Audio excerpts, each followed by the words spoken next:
that we loved and we've lost them because I like to keep this tradition going. Right. So this is a toast to family.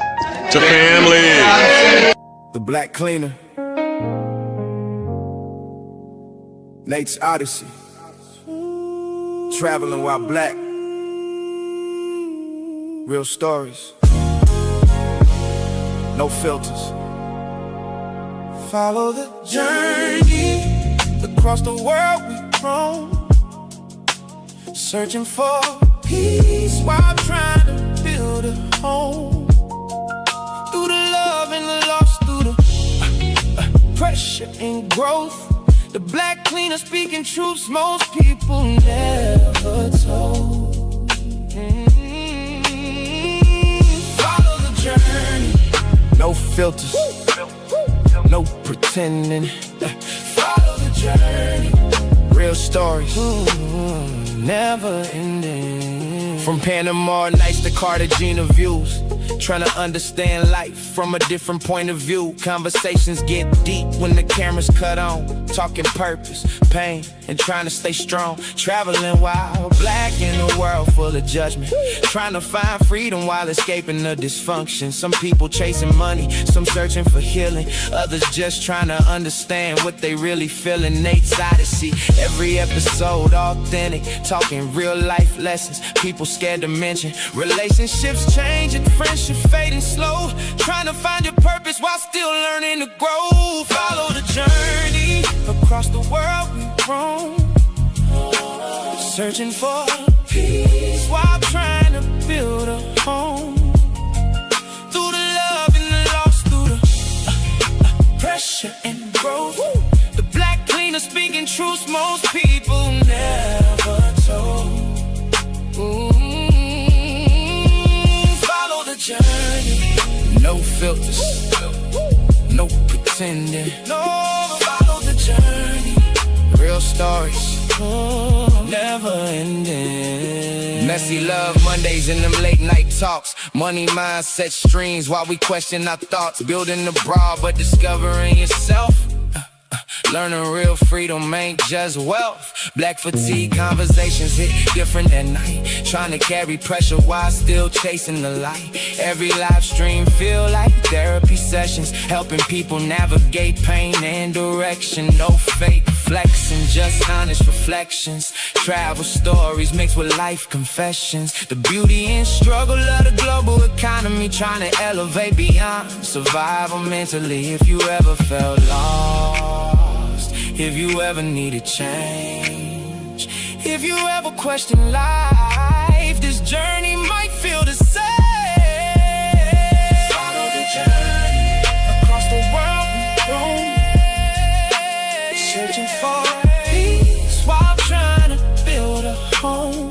Trying to build through the love and the loss, through the pressure and growth. The black cleaner speaking truths most people never told. Follow the journey. No filters, no pretending. Follow the journey. Real stories, never ending. Travel, culture, relationships, reinvention. The black cleaner. Follow the journey.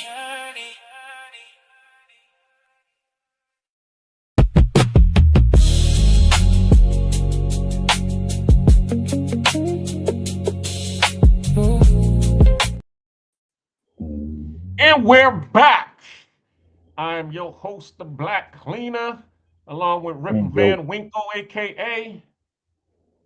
And your co-host, Sleepyhead, Cool Keem on the panel right now. Man, you was over there, son, working for Somerville Lumber out there. Somerville Lumber. What a difference. Yeah, I've been told that it's quite an event when I check out. He was like, "Damn, Keem, we had to mute you up." And then I don't know, you unmuted yourself. We're like, "Why the fuck did he unmute himself so he could go continue snoring again?" Had to put you in the back. Like, man. Yeah, my sleeping habits been crazy for the past few weeks, dog. You and me You having both. to wake up a little early, so you know. Oh, you got your kid, you got the seed with you. Nah, just appointments and having to follow through on shit. Okay, okay, cool. All right, well, I dropped the chat, so if y'all want to continue, man, I sat there and ended Cool the up. live, and the freaking live got deleted. And well, it broadcasted on YouTube, thank God, but it got deleted out of StreamYard. Man, StreamYard, yo, I don't know what's going on, but I'm gonna have to call customer service, see what the hell's going on, cause y'all messing up my you're messing up the business. You're fucking with the church's money. Oh, you can't be doing that. Hell For no. real, for real, for real. All right, Fearless is back on. Can I say this, brother, then I can go to sleep? My phone, I'm sorry, I was on my laptop and I'm outside, so I didn't have a charger. I listened to what you said at the very end. All I'm doing is applying what you said at the very end of the podcast to people in life. You said the passport pookies. Remember, when you go somewhere, you are a representation of everyone. I just don't look at it as a passport thing overseas. I look at that same representation in the United States, when you're in your neighborhood, when you're in your school, the same thing. You are representing Black folks. So put some respect on the name. And that's what I mean when I say Black excellence. I just don't give an excuse. The same way you don't give an excuse to a passport pookie who goes overseas and acts crazy is the same thing that I say to people who aren't overseas, who are in the United States, who are in the state, who are in the neighborhood. That's all I say. And the same way, I don't give those guys no excuses. And I do not associate myself with those people who travel like that. And I don't pick up That's that name. people. It's the same thing I do in the United States or wherever I'm at, or how I feel about our community. I don't want to associate with that behavior. That behavior is unbecoming of who I am. It's not a representation of who the people that came before me.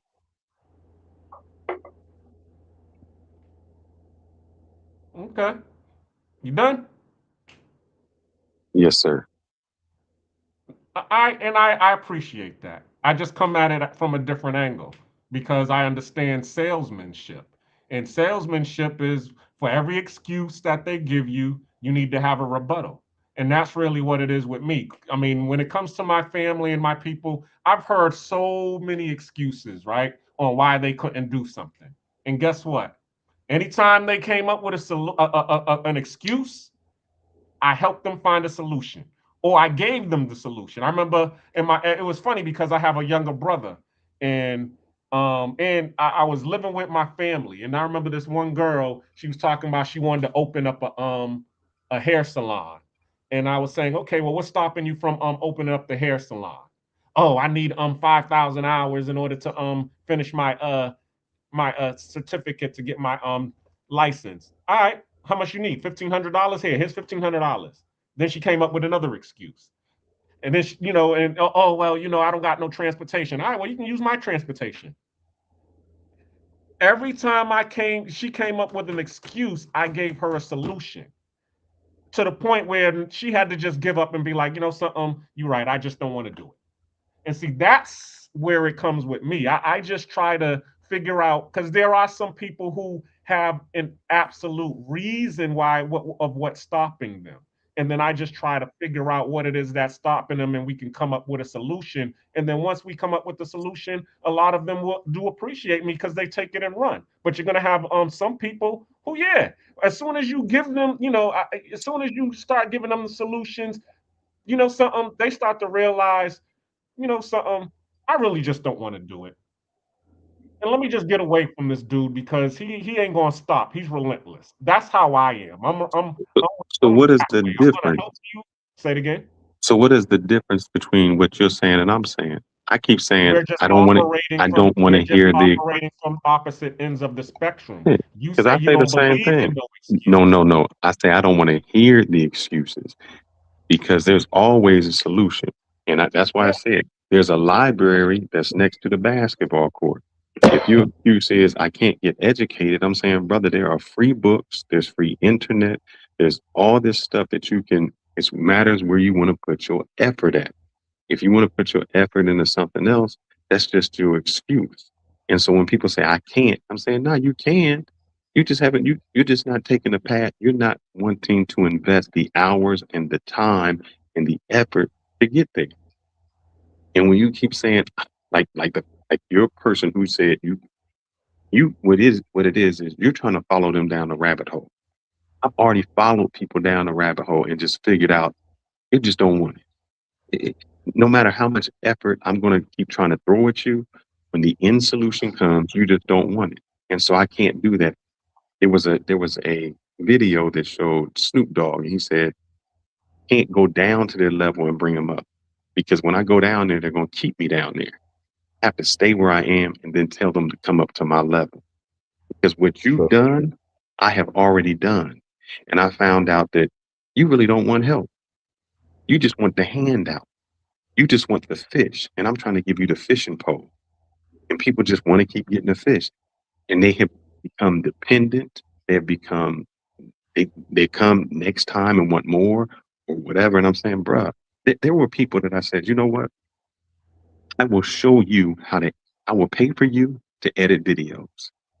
I'll send you to the class. I'll do all of that. All you have to do is do videos for me, and you can practice on my videos, on all my travel and all that for 6 months. After 6 months, you would have gained enough knowledge. You would have had a portfolio to do whatever you want on your own. They don't want it. And nah, that's okay. So I'm trying to give you a pathway to get there. And I found out that some people, no matter what you give them, no matter how hard you try, they want to be in that situation. And that's why I say I don't like those excuses. So it started to mentally affect me because I started to think like them. And when they say you are a result of the 5 people you hang around, those started to be the people I was around. And it was the negativity was getting to me. And so I said, I can't be around that. I have to be around other people who uplift me. So you always have a choice. It's just sometimes we don't do those choices. And that's why when I brought up, and I'm not going to say any names, but there was a girl that was in a conversation, not Misha, another girl. He said she graduated. She was a teacher. But then she said, well, if I was still making money stripping, I'd be stripping. Your choice. That lets me know that that's what you want to do. And so I just I don't associate with that anymore. Because they say when the student is ready, the teacher will appear. I can't keep trying to convince you to be something you're not. And I've done that for so long. I said, oh man, you're tall. You have potential. You run fast. You could do this. If that person doesn't want to do it, there's nothing that I can beat my head in to make that person be that way. And so I just said, don't want to hear the excuses. When you're ready, I'll be there. But until that time comes, I can't convince you to be something you don't want to be. How old are you, Fearless? 52. Okay, so you're a little bit older than me. So, and I salute you because you said at least you've done it. Okay, so you have gotten to the point really where And I'm not going to, you're I'm just sorry to tired of interrupt doing it you. because you've No, done it already. I understand that. And and it's see, not to interrupt you. I'll give you one example. I'm certified in every cloud, whether it's AWS, Google, Azure. I have my CISSP, which is security. I have my master's in cybersecurity. You know what I did? This is what I told people. I showed them the salary, which is the entrance level for an AWS solution architect. It's around 120,000. I used to do consultations. You know what I charge for consultations? $50. And I would spend 2 hours with them and then set up a whole list of in 6 months, you could also have your AWS Solution Architect certificate. Took them through the whole thing. And I said, here's the thing. In month 4, you're going to be studying for the exam. In month 5, you're going to take the exam. If you take the exam, it costs $150. If you take the exam and pass, I will not only reimburse you for the consultation, I will reimburse you for your exam. Out of the 20 people I had do it, 1 of them went through. It was the excuse. I don't have time. The kids got here. The brother, I can't. You got 6 months. I can't do it. I used to train people when I exercised. They was great in January, even good in February. By the time March come, they weren't even in the gym. They had every excuse. So it's like, if you don't want it, you can't do it. And it's not just them people. I have a son. And when I used to work out, I would be at the gym at 5:45. And he would say, Dad, can you call me? Yeah, no, I can't call you, brother.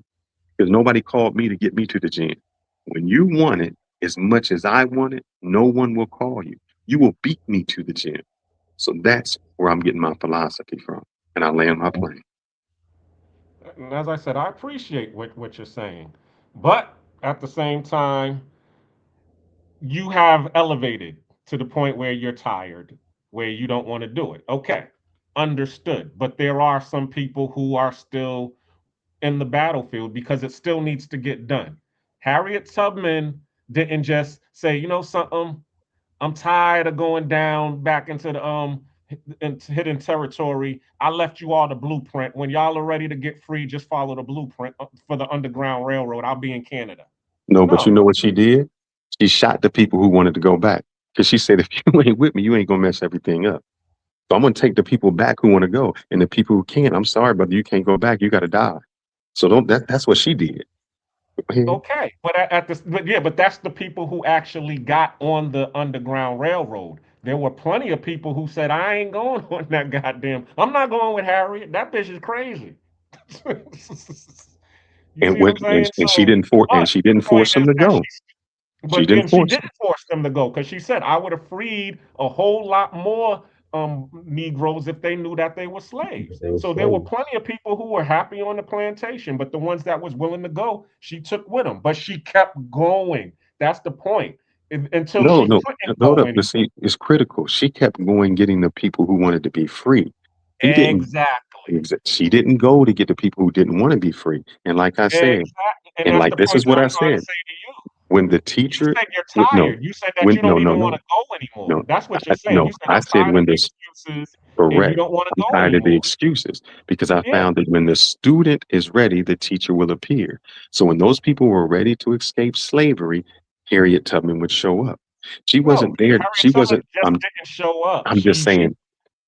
It's metaphoric, meaning she didn't go there and say, "Come on, you gotta come. I gotta get you out of slavery, man. I gotta get you." No, it was the people who were willing to go.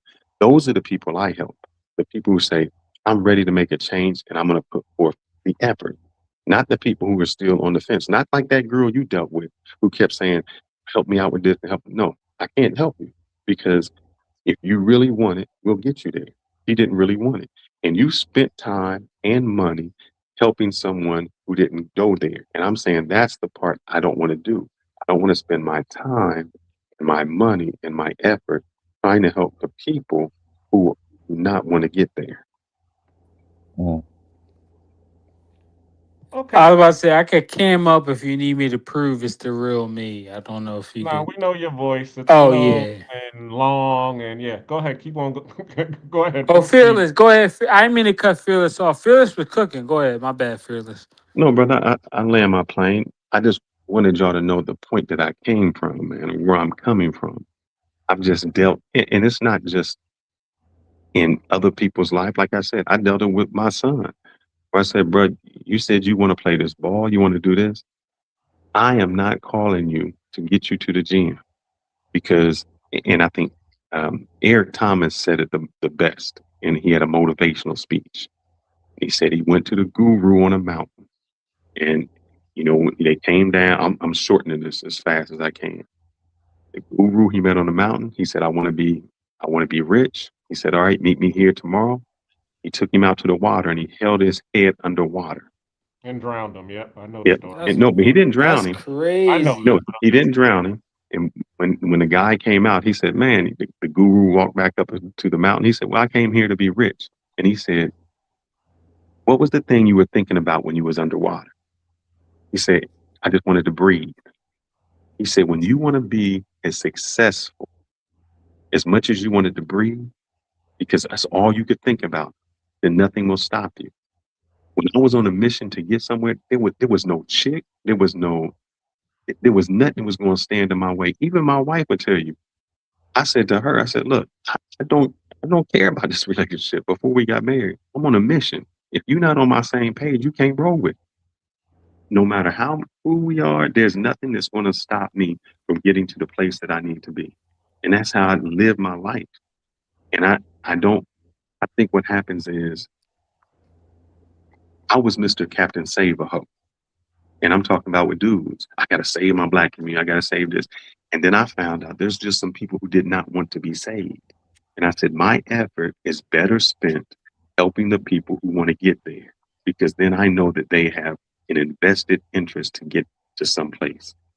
hmm Okay, I respect that because you're admitting you weren't Superman. You didn't make 100% perfect decisions. You tried to save some chicks who didn't want to be saved. Fearless, I gotta admit, just I want to put it on record while everybody's watching. I respect it. I'm not. I think Black Cleaner was about to talk, so I don't want to cut him off. But go ahead.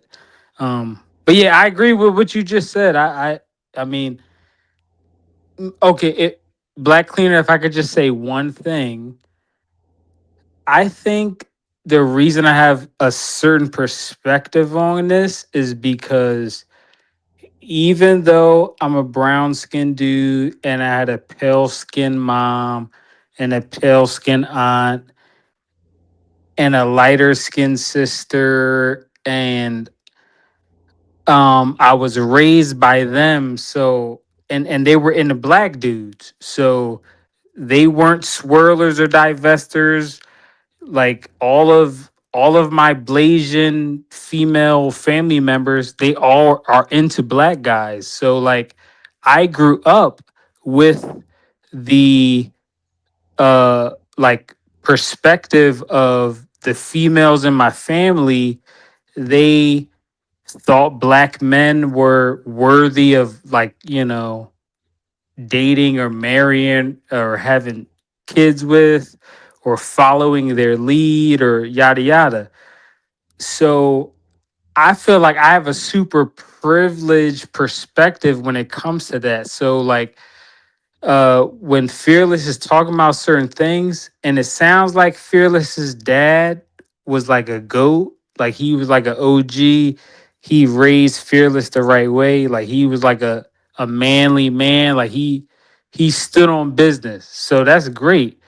I'm just saying, because I have such a big family of dark skinned people, and almost like 30-40% of my family is Muslim, even though some of my family is Christian or whatever.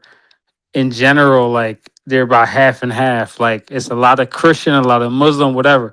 I'm one of the few like agnostic people in my family. So I just feel like me as a black person in a super middle class environment with a diverse family of different backgrounds and different shades, and I can empathize with like different black people on different levels, because again, most of my family isn't like my mom and my aunt and my sister. Most of them are dark and brown skin, and some of them are Muslim, so they don't have the same privileges that, like, when people call me an Oreo and they say, "Oh, Stefan, you talk so white," and yada yada yada.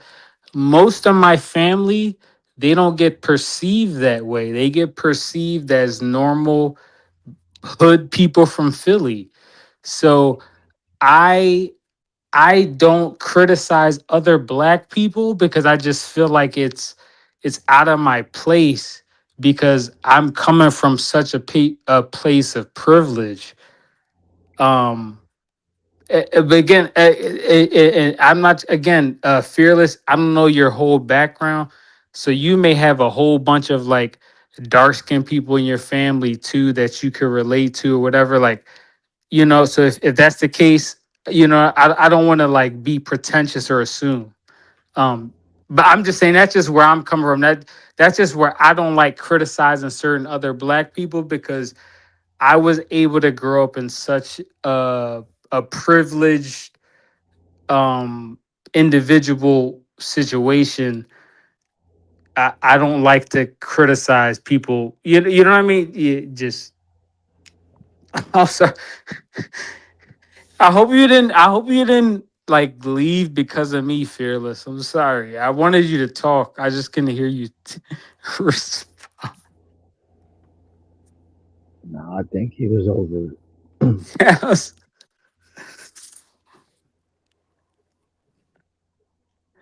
All Yeah, right. fearless. I I didn't want to be overly emotional or anything. I just wanted to because when I beef with fearless and other people in the black manosphere, I don't think they understand the context of which I'm arguing from. And like as a black dude, I could argue, yeah, whatever. I smash mostly like brown and dark skinned chicks, yada yada, whatever. But as far as life experience, I can see the differences between the different family members that I have. Like, oh, I have light skinned cousins and nieces and nephews that are treated differently in suburban environments than like some of my quote unquote, obviously, quote unquote, hood family members. Even if it's some of my family members that are like suburban, like they're whatever, but they're just on the brown or dark skinned side of my family, they might get treated a certain way. So that's just why I don't really um attack certain people as harshly as others. Because I know there's a difference. I'm not gonna walk around acting like I live the life of a light skinned dude when I'm clearly a brown skinned dude. It's cope. But there comes a point where we have to learn. I'll give you an example. I got the opportunity to go to a all boys school for my freshman and sophomore years. I know you said you wrestled. I wrestled all 4 years as a 4 year Letterman state champion. The first time I understood something, I was talking. It was in this privileged school. I had a sentence and I said, "Do she do this?" Remember, I can remember to this day. The dude kept saying douchey. He's like, "Hey, douchey." What the fuck does douchey mean? My vernacular was so hood that I didn't even realize I was saying the proper way was to say it was does she? And I learned from that moment that a lot of times how we speak is how we get judged.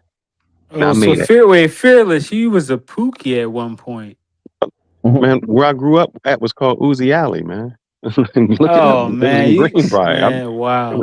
When my father bought the Fearless, house, you it just wasn't, like you just like yeah, me. yeah, People make it it wasn't, seem yeah. like you so No, I much didn't, more man. We mature than me. grew up You just in you the place we grew up in. It started off as a great place, but as neighborhoods change, it changed over time. So that's what it changed into. And then the crack epidemic came in throughout there. So it just was like that. but I don't I, think slang is bad though, because I've met some suburban chicks in college where the slang and stuff. Well, I mean, but maybe it obviously is what I'm different saying because is I'm kind of a nerd, so when I you're get it. It's somewhere, different, when you're but somewhere, they start to judge you yeah. on how you speak. And I said, if I want to be in certain places, I need to change my vernacular. I need to change how I pronounce things. And it's just learning.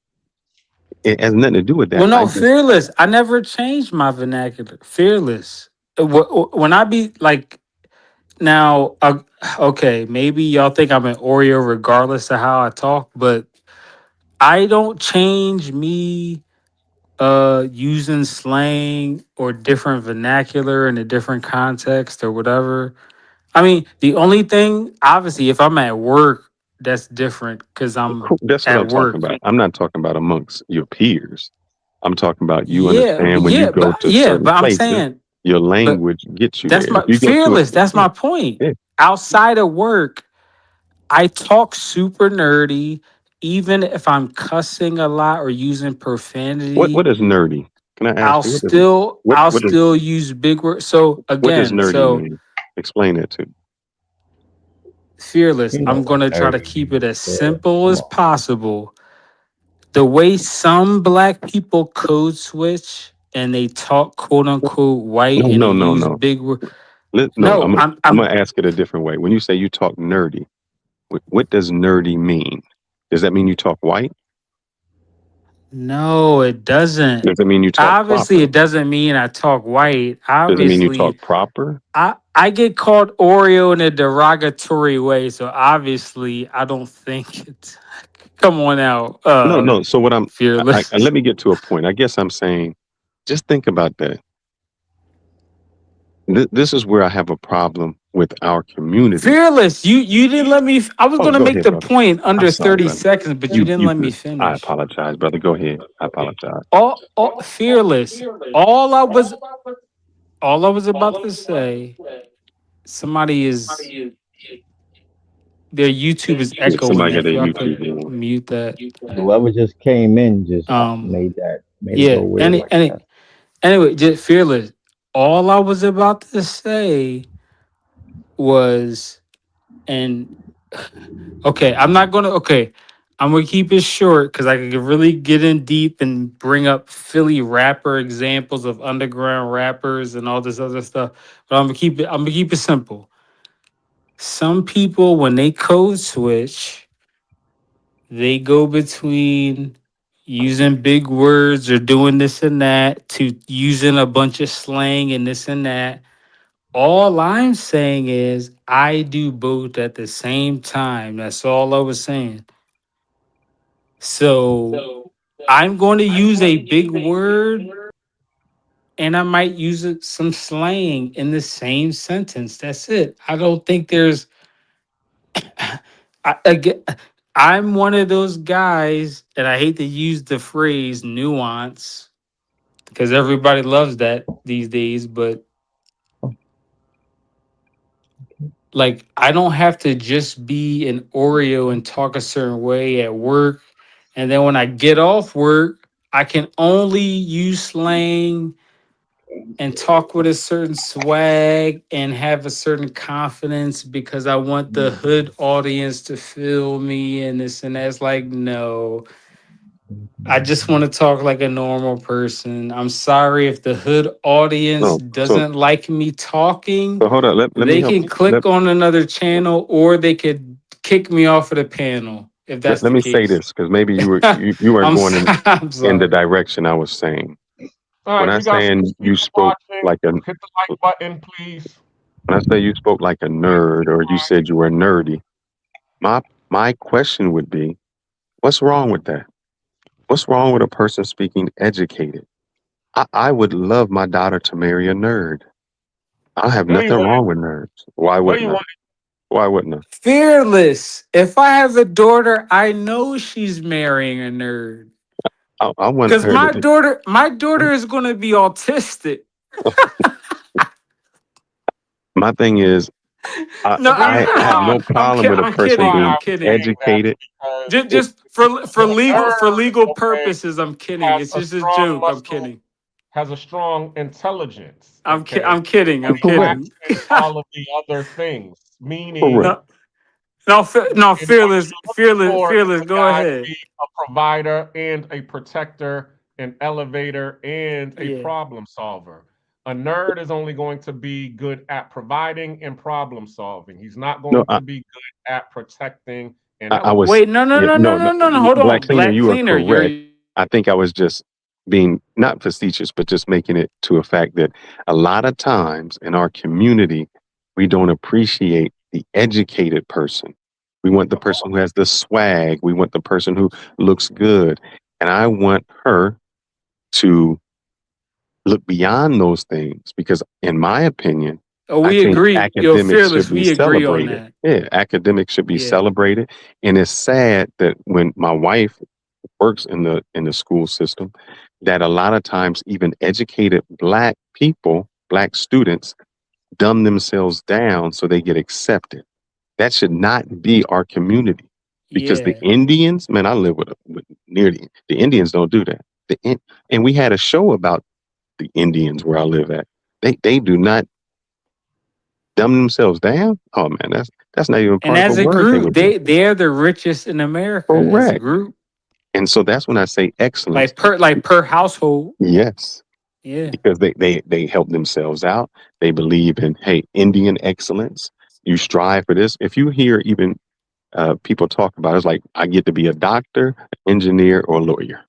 Those are the choices. That's the expectation. And I want that for people of color. We shouldn't say, oh man, I settle for this. Or like you said, and like Clean, I'm just going to repeat it. You said you want to help the mediocrity out. Other groups don't think like that. They think excellent, expectation. I don't celebrate you graduating from high school. That's expected. You know, those are things that happen. You never see an Indian person like, yeah, you graduate from high school. Nah, brother, you're going to college. When you graduate from college, we can celebrate. That's where I want us to be. And you majoring Well, in see, I never a graduated from STEM college. I went to degree, military. not no BS degree either. I'm the only black person in my whole section, man. I'm the only black. I got Yeah, whites, I got I didn't go to Indians. college. I went to the military. Now my brother, I have two older brothers. One of them graduated from. Well, I got more than two older brothers, but the two older brothers that went to college, one of them graduated from Florida A&M. The other one graduated from Johnson and Wales. Excuse me, Johnson C. Smith University. All of his kids graduated from college except the oldest. And I believe she was like me. She went to Oh, trade. Johnson C. Smith had some baddies because I've been there on a college tour. I've been because I went to there, Johnson and Wells, Georgia Tech, and it was a few. We went to like 6 or 7. Like my junior year of high school, we went to like a down south college tour or whatever. But oh no, go ahead. I ain't mean to cut you off. But yeah, those But are the some yeah. reason that I say mediocrity is because I'm talking about building that it steps to it. So there are people out here who, when I'll give you a prime example. All right. My cousin, she buys when she graduates from BU, she gets her first house in Boston. It's a 3 family. Okay. Everybody looked at her getting the 3 family as an accomplishment, and they thought, okay, well, she graduated from college. She went to get a nice job with Goldman Sachs. She worked for them and a couple of other investment banking firms around. So she was able to get the money. She was lucky. So her achievements was out of their reach to all of my family and who saw what she did. They was like, okay, yeah, well, that's expected of her. She graduated from college. She did all of the thing. I can't do that. But then when I moved down to Atlanta, Georgia, and then they saw the house that I bought, everybody came to me and was like, yo, how did you do it? You barely graduated from high school. You didn't go to college. You didn't, you were destined to be the failure.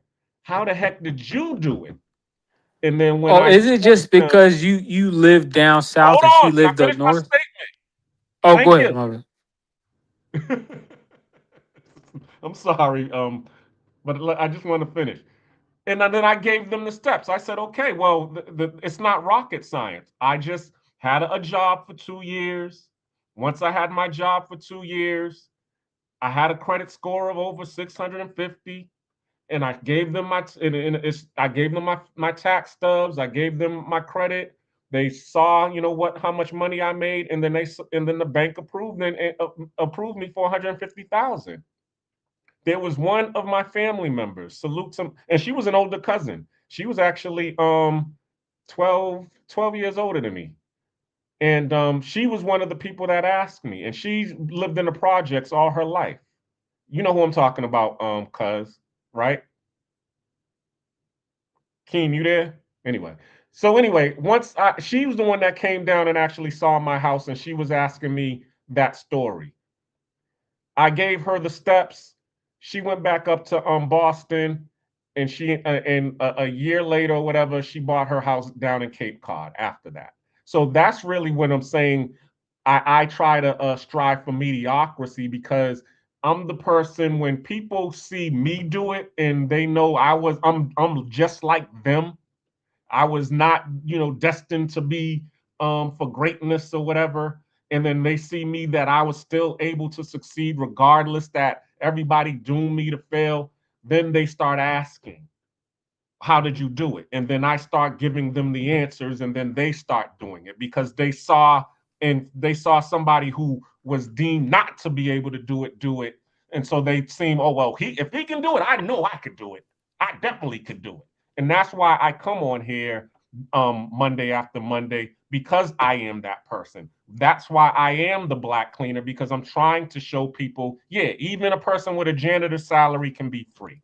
And then once you Oh get yeah. free, then you can go to the excellence. It's a step process. That's it. But let me ask you a question. You had a lot of family members who said, "Man, you Mhm. went from average, you went from ordinary to extraordinary."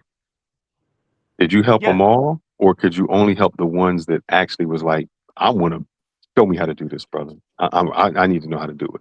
Because there was family Yeah. members who looked at what you seen and they still thought it was either unachievable or they just were talking. You helped the people who said, "Man, I'm really serious about this." Yeah, the ones who called me and approached me, because I've had some And people who called me and approached me and asked me for the advice or whatever, and still didn't do it. But correct. they And called so me that's and what I'm asked me, and saying. I gave it to them. Where me and you were the same Yeah, is you put the effort in the person who was very serious about making a change in their life. That's yeah. all I say that I do. I just put, Hmm. I will give you any information, but I want to put my effort in the person who really wants to succeed. That's all. Wait, Fearless, I don't know if Black Cleaner wants to mention this, but if I was in his shoes and I was answering your question, and maybe it's just me being an educated Pookie, so I could see both sides. Uh, I know a lot of people who are kind of in the middle, where like if you gave them a small loan, or if you did this or that, or helped them, they might improve their living situation in the short term. They might get a good job. They might do this or do that. They might be like, "Yo, Pookie, you gave me that 500 6 months ago. You didn't like. You may not have known this, but that was the difference between me and my baby mom losing the apartment, like or whatever. That 600 you loaned me, like. So I'm just saying, I know plenty of like lower middle class people and working class people who, when one of our college friends gave them a loan or something, or helped them out, or gave them a place to save for just like a month or a month and a half, and they was able to get a couple paychecks from their new job or whatever. Like, I know a lot of people in that working class section of society who was able to make that shake and able to, so not just my own family, but even just friends or classmates or whatever, I could be like, oh, I gave so and so $100, and he stretched that and was able to stay in his crib and get a new job and do this or do that or whatever. Like, I don't know. No, I do that all the time. But what Yeah. I don't do is, and I have friends that say that, and this is what I say to them: I'm never going to loan you money because I don't loan my friends money because it makes us enemies. I'm just giving it to you. You don't never have to give it back. Because when you loan somebody something, and sometimes they only want to come around because they like, man, I got, he know I owe him some money. Nah, brother, this is yours. Do with it as you want. However you need to do it, it's yours. So I don't want no expectation of Across me the getting a street, return. give me $1. But Shout out to what I Magnesia don't do in the is building. What do you got to say about any of this? I see Yeah. you wanted to come in. No, I'm saying, Fearless and I have a lot of the similar talking points, man. I should listen to him more often. But he cooking tonight. That's all I wanted to say. if they got the lottery over there in Acmesia, I think that you should play it and I should pay the Powerball here. Because I said the day that we just agree, man, it's things have Exactly. changed. For real, for real. Nah, but I mean, nowadays, telling the truth is seen as cooning. You know what I'm saying? Like, I love my people. I love them enough to tell them the truth. Yeah, I And just I'm want to say I never saw Fearless or Ronin Travelers or any of them as a coon or anything. To me, they're just bringing up like interesting like topics that people want to debate, whether it's the passport bro stuff or it's the American dating stuff or whatever it is. So I never was, because just because I disagree, just like with me and Fearless, like I said, me and him disagreed on the last stream, and people ignored the fact that I agreed with like half of the stuff he said. And again, the only reason I said certain things was because I was like, okay, I have a super light skinned mom that had a certain experience. And then me and my dad, we're black. We had a certain experience. And the other people in my family, they're dark skinned, they're brown skinned, they're light skinned. So I'm like, I could literally see how every spectrum of black person is treated. That's why I don't criticize certain people. Like even with a dark skinned dude, I'm not going to get up on an open panel, whether it's Black Cleaner or a dude from Philly that I know in real life or a dude on YouTube or whatever, whether they're African or Caribbean or Black American, if they're dark skinned and they're unambiguously black and masculine, even if everything else is the same and we grew up in the same suburban neighborhood or whatever, the fact that he's super dark skinned and African, he's gonna get treated a certain way. So I'm not gonna get up on YouTube and cap like it's equal. I'm just not. And again, to Fearless's point, that's not giving excuses. I just don't like being performative and acting like everybody is the same just to get approval or whatever. So like if me and a dark skinned dude is in the same environment and I know the managers talk crazy behind his back and they like, oh, you were Oreo, so I could talk about other black people in front of whatever it may be. I'm like, okay, I see the world for what it really is. Like, and again, maybe that's because I'm in Oreo. That's part of the, I could see it from the other side. I could see people being comfortable and seeing how they really talk. And I'm like, yeah, if but I there's see a a dark skinned dude get promoted at my job, I know he had to really work his behind off to get across the biases of all the executives and the people in the HR department and blah blah blah that don't like him. So I know if he got promoted, it ain't no DEI stuff. He probably some super like some black cleaner dude. He probably some super smart black dude Black that went cleaner to dude ain't Johns never get Hopkins promoted. Black cleaner or promoted. he went to MIT or he went to Princeton or Harvard or Yale or Columbia or whatever. I'm just saying some of these smart African dudes be going to the best schools in the country and people treat them like nothing because of certain biases. So I would be disingenuous to not bring that up. That's all I'm saying. and maybe I just have not seen that. Where I'm at, they worry about money. If you problem solve and you get it done, that their bottom line is money. Don't care about your color.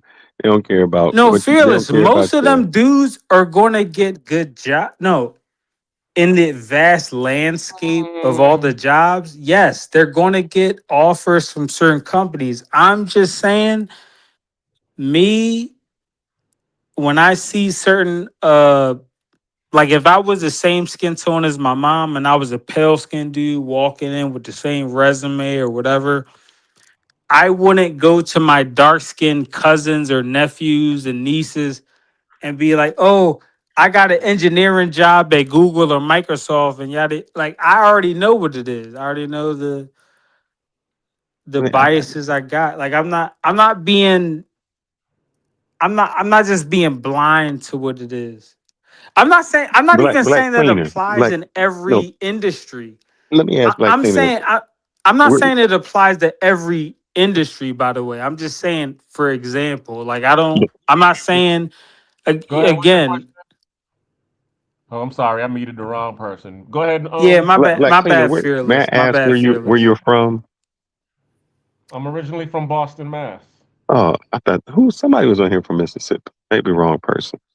I That's don't know who's no, Yeah. somebody said it on the last stream. I think that Charlie Cam was from Mississippi. He lives in Minnesota now. Okay. yeah.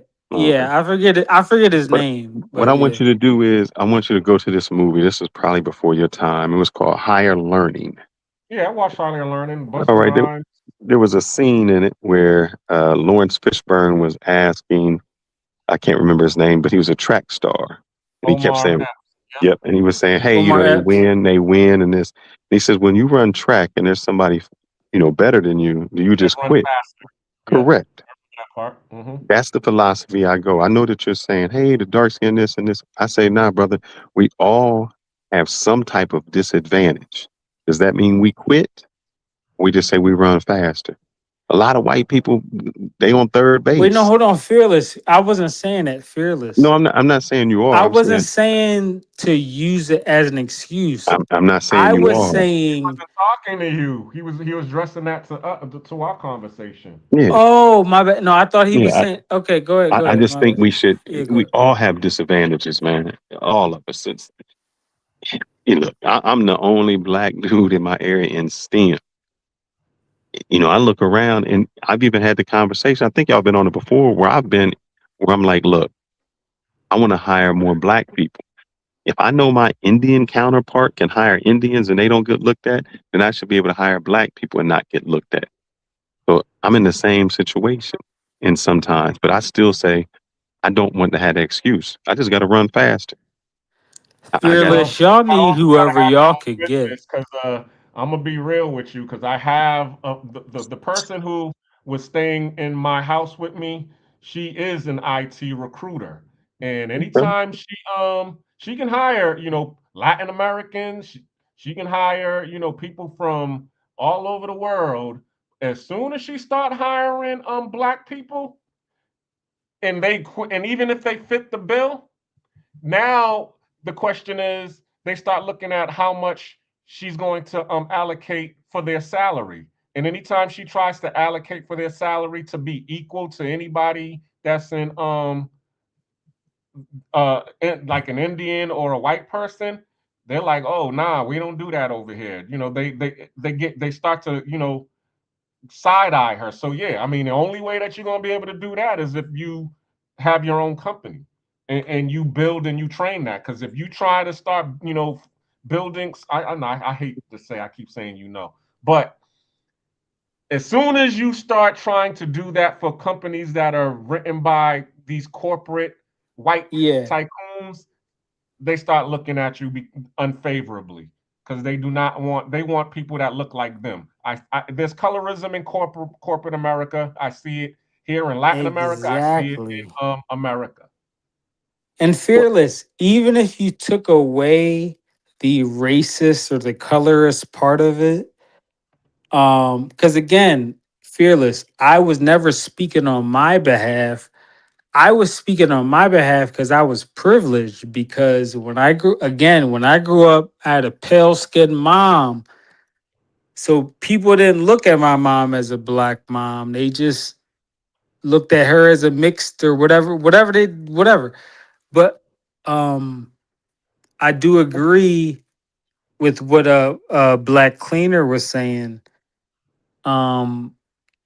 Like, okay, if I could just keep it simple, in theory, I get what you're saying is true, Fearless, but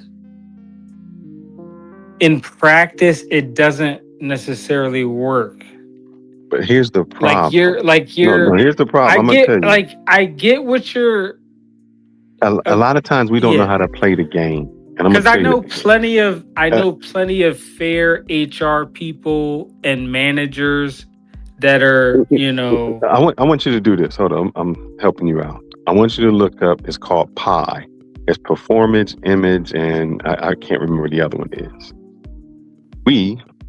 performance, image, and look that up. efficiency, right? No, it's not that. Or I'm not on my computer. go ahead. If you can Google PI in the workplace.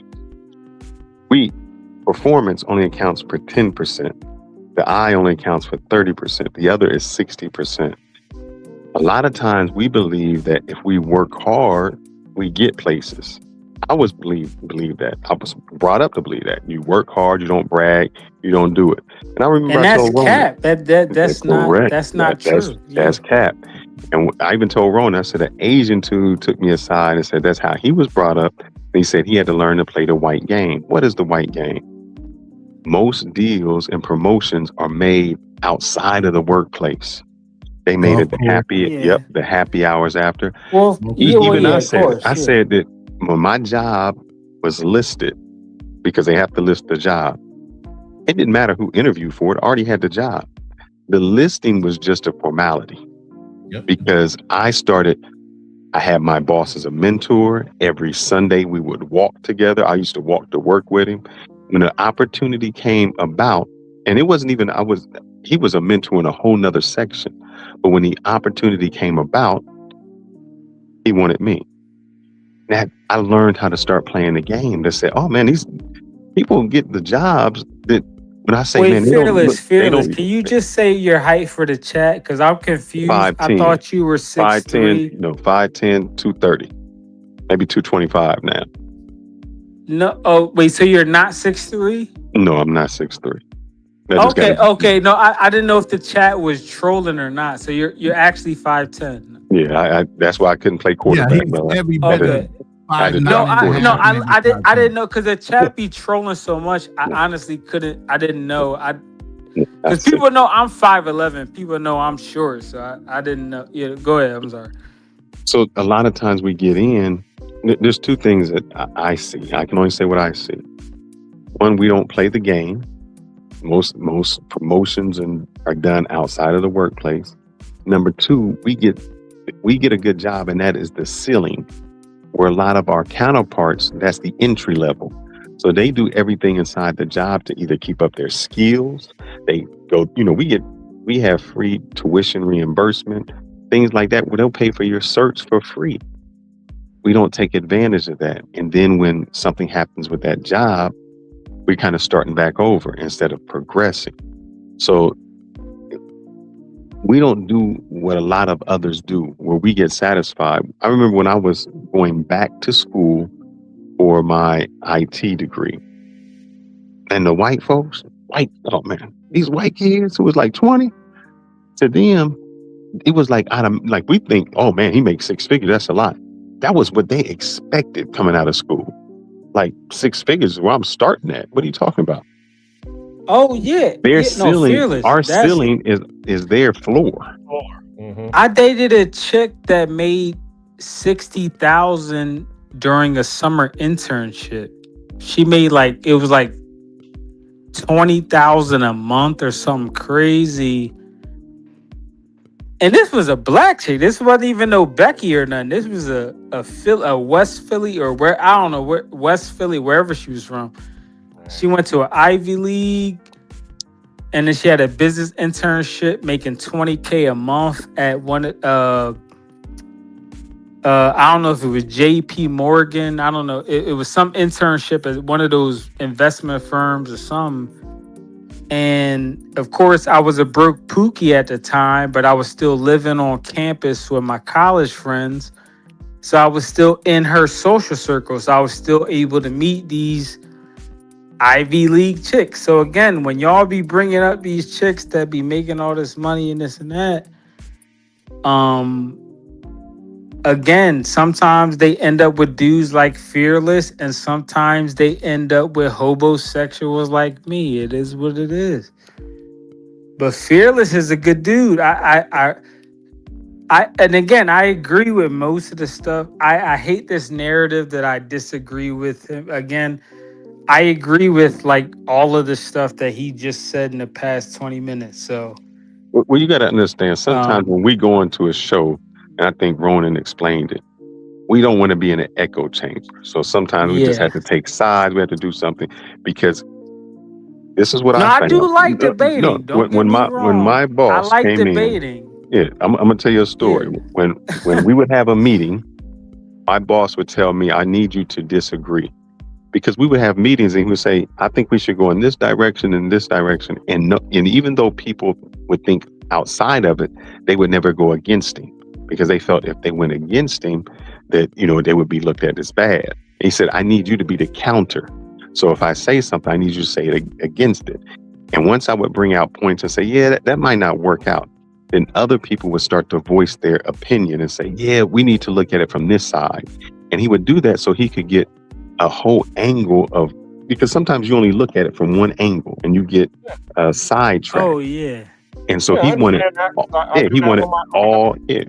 all opinions. He wanted the disagreements as well, the things to go positive. And so that's what we wanted to do with our show. So I might say something because I need the dialogue. I need the people when they leave to say, you know what, I didn't think of it that way. Even though I don't agree, that was a good point.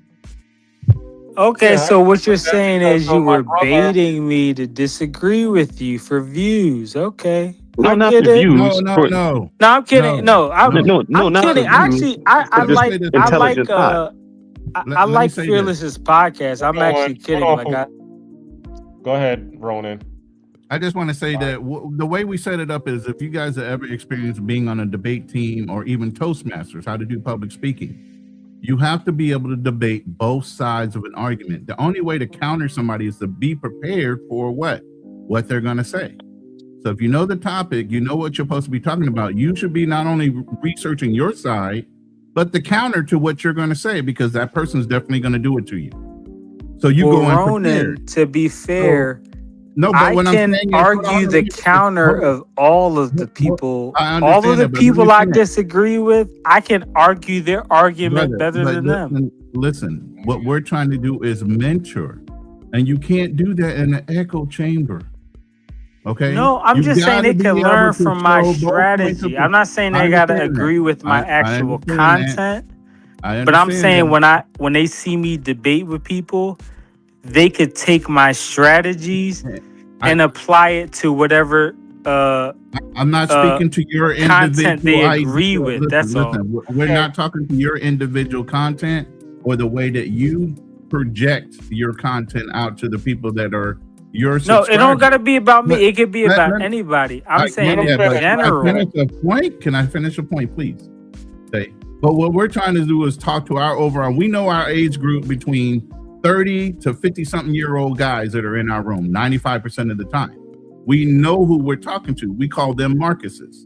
These are guys that are coming into age. They're coming into their wealth, and we're showing a pathway of where they should be going, how their mental. What was that? You said Marcuses, like M-A-R. The nickname is Marcus. So when I tell my AI, write a story for Marcuses, my listeners, he knows exactly the age group we're trying to attack, and basically the age group that's actually in our YouTube algorithm. So when you use tools properly, you know who you're talking to. So you cater your message to who? Your audience.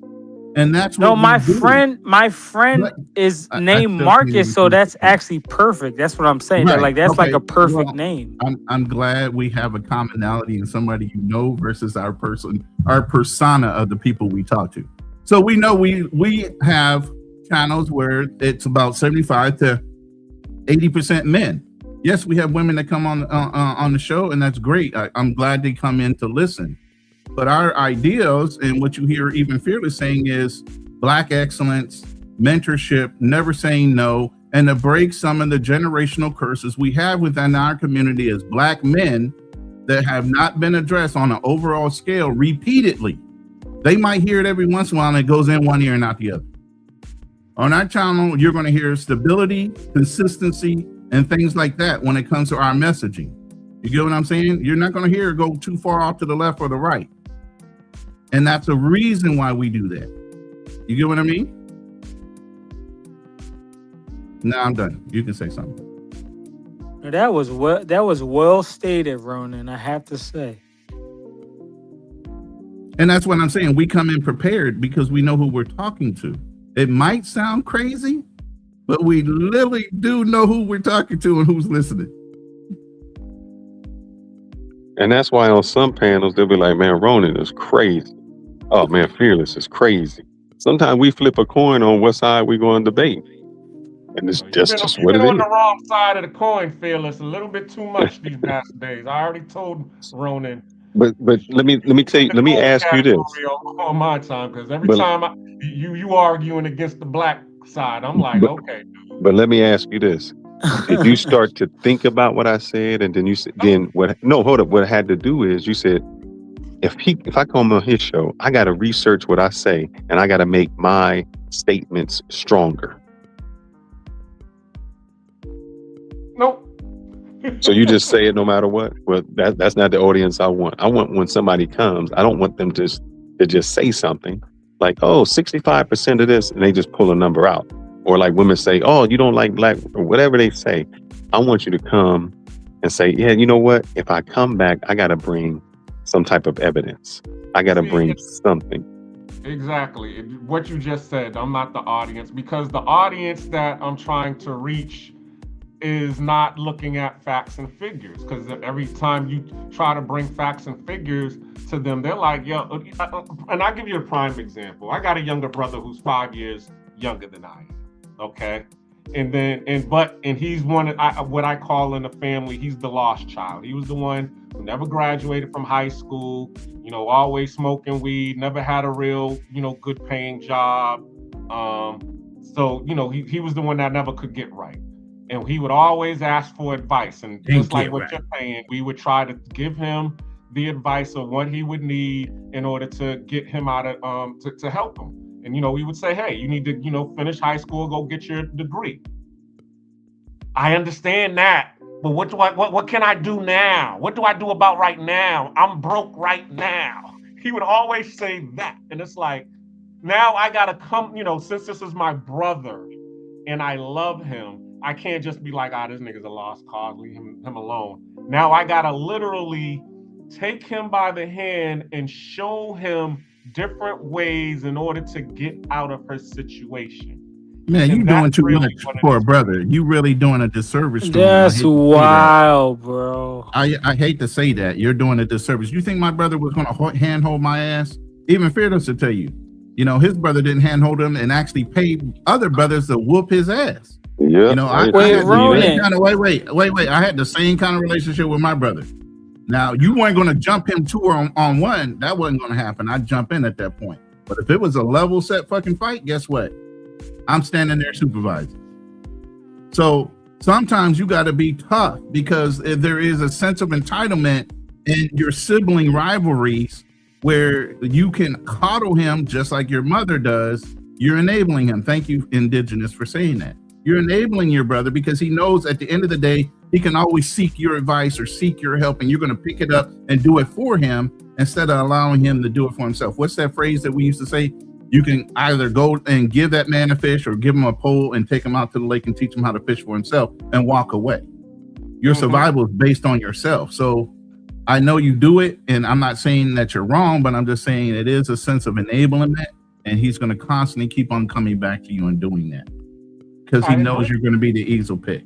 the easy Well, I mean, pick I out don't of do the it no family. more. He's actually, he actually figured something out. He became a homosexual, like what Educated Pookie talks Oh shit. about now. But Yeah, let's go. That's what I'm But you Well, talking talking hopefully about he's about, bagging man. that money and he's putting it in a bank account because that shit don't last long either. correct. You talking about exactly. don't give them the facts, but I think sometimes you have to because, and I'll say this with women. I always hear women talk about the possibility and not the probability.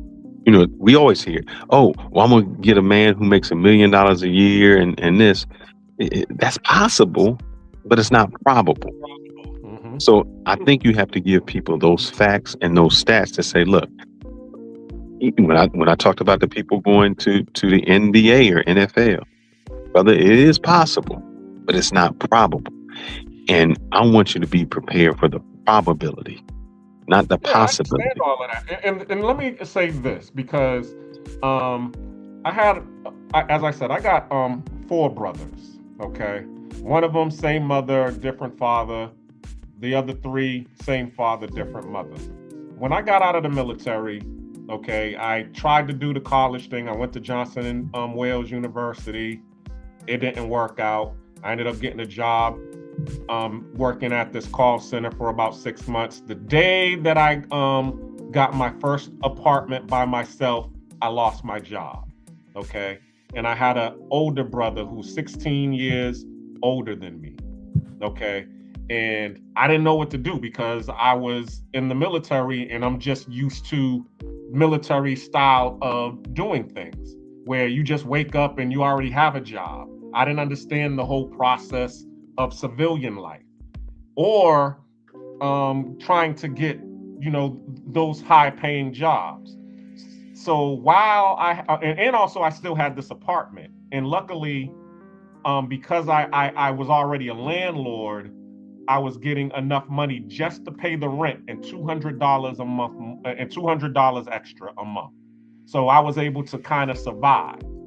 But it was my brother who came and saw what was going on in my apartment, and he didn't say nothing. He just read the room, and he's like, "Did you eat today?" And I'm like, "Nah." And every day, because he was a health inspector for the city of Boston, he would come to my house and then bring me on his inspections, and we would go eat lunch. And he did that for about 6 months, and he would, talk to me about, hustling and how to, build your own business and how to create a job and, and do things that I needed to do. And then by the end of the 6 months came, I was able to get back on my feet and I had a job. And now when I would come around, now instead of him paying for lunch, I was able to pay for lunch. So sometimes people do need that leg up to be able to get to the point. You just can't give them the blueprint and just leave them alone and just say good luck. Some people you do need to, sit there and nourish them and talk to them until they're able to, get it. Because really that's what happens when we go to boot camp. When we are in boot camp for 8 weeks, they didn't just leave us alone. No, we're in a whole, what do they call that? A facility that's, controlled. And they're giving us this training. And then we go to, a military training facility. And then they give us training on how to do the job. And then they send us to go do the job. But they don't have stuff like that in the civilian society, unless you're gonna go to trade school or you go to jail. Or I don't know if controlled chaos was the word you were looking for. Controlled, just a controlled institution, because these Oh are the yeah. institutions that we're able to go into. We either after high school, we're either gonna go into the military, trade school, college, or prison. And usually the 3 we can choose, the other one is chosen for us. But And I have no problem brothers going into trade school. I just seen something where if electricians, they got to make a killing because all of these data centers are starting to go up. So I tell guys, man, if schooling is not for you, electrician. They're pulling people. What that That's means my is, son. yeah, you go to work at some place for 6 months, and then another place comes in and says, look, we'll pay you even more than that. You're making 200, we'll pay you 210. Come work for us. And they pull them because it's easier to get experienced people than try to retrain somebody over. So I say, guys, go for it, man. Don't sit and have to go in one place. There are places you can go. I mean, I told my sons the same thing. Look, if college ain't for you, at least try it.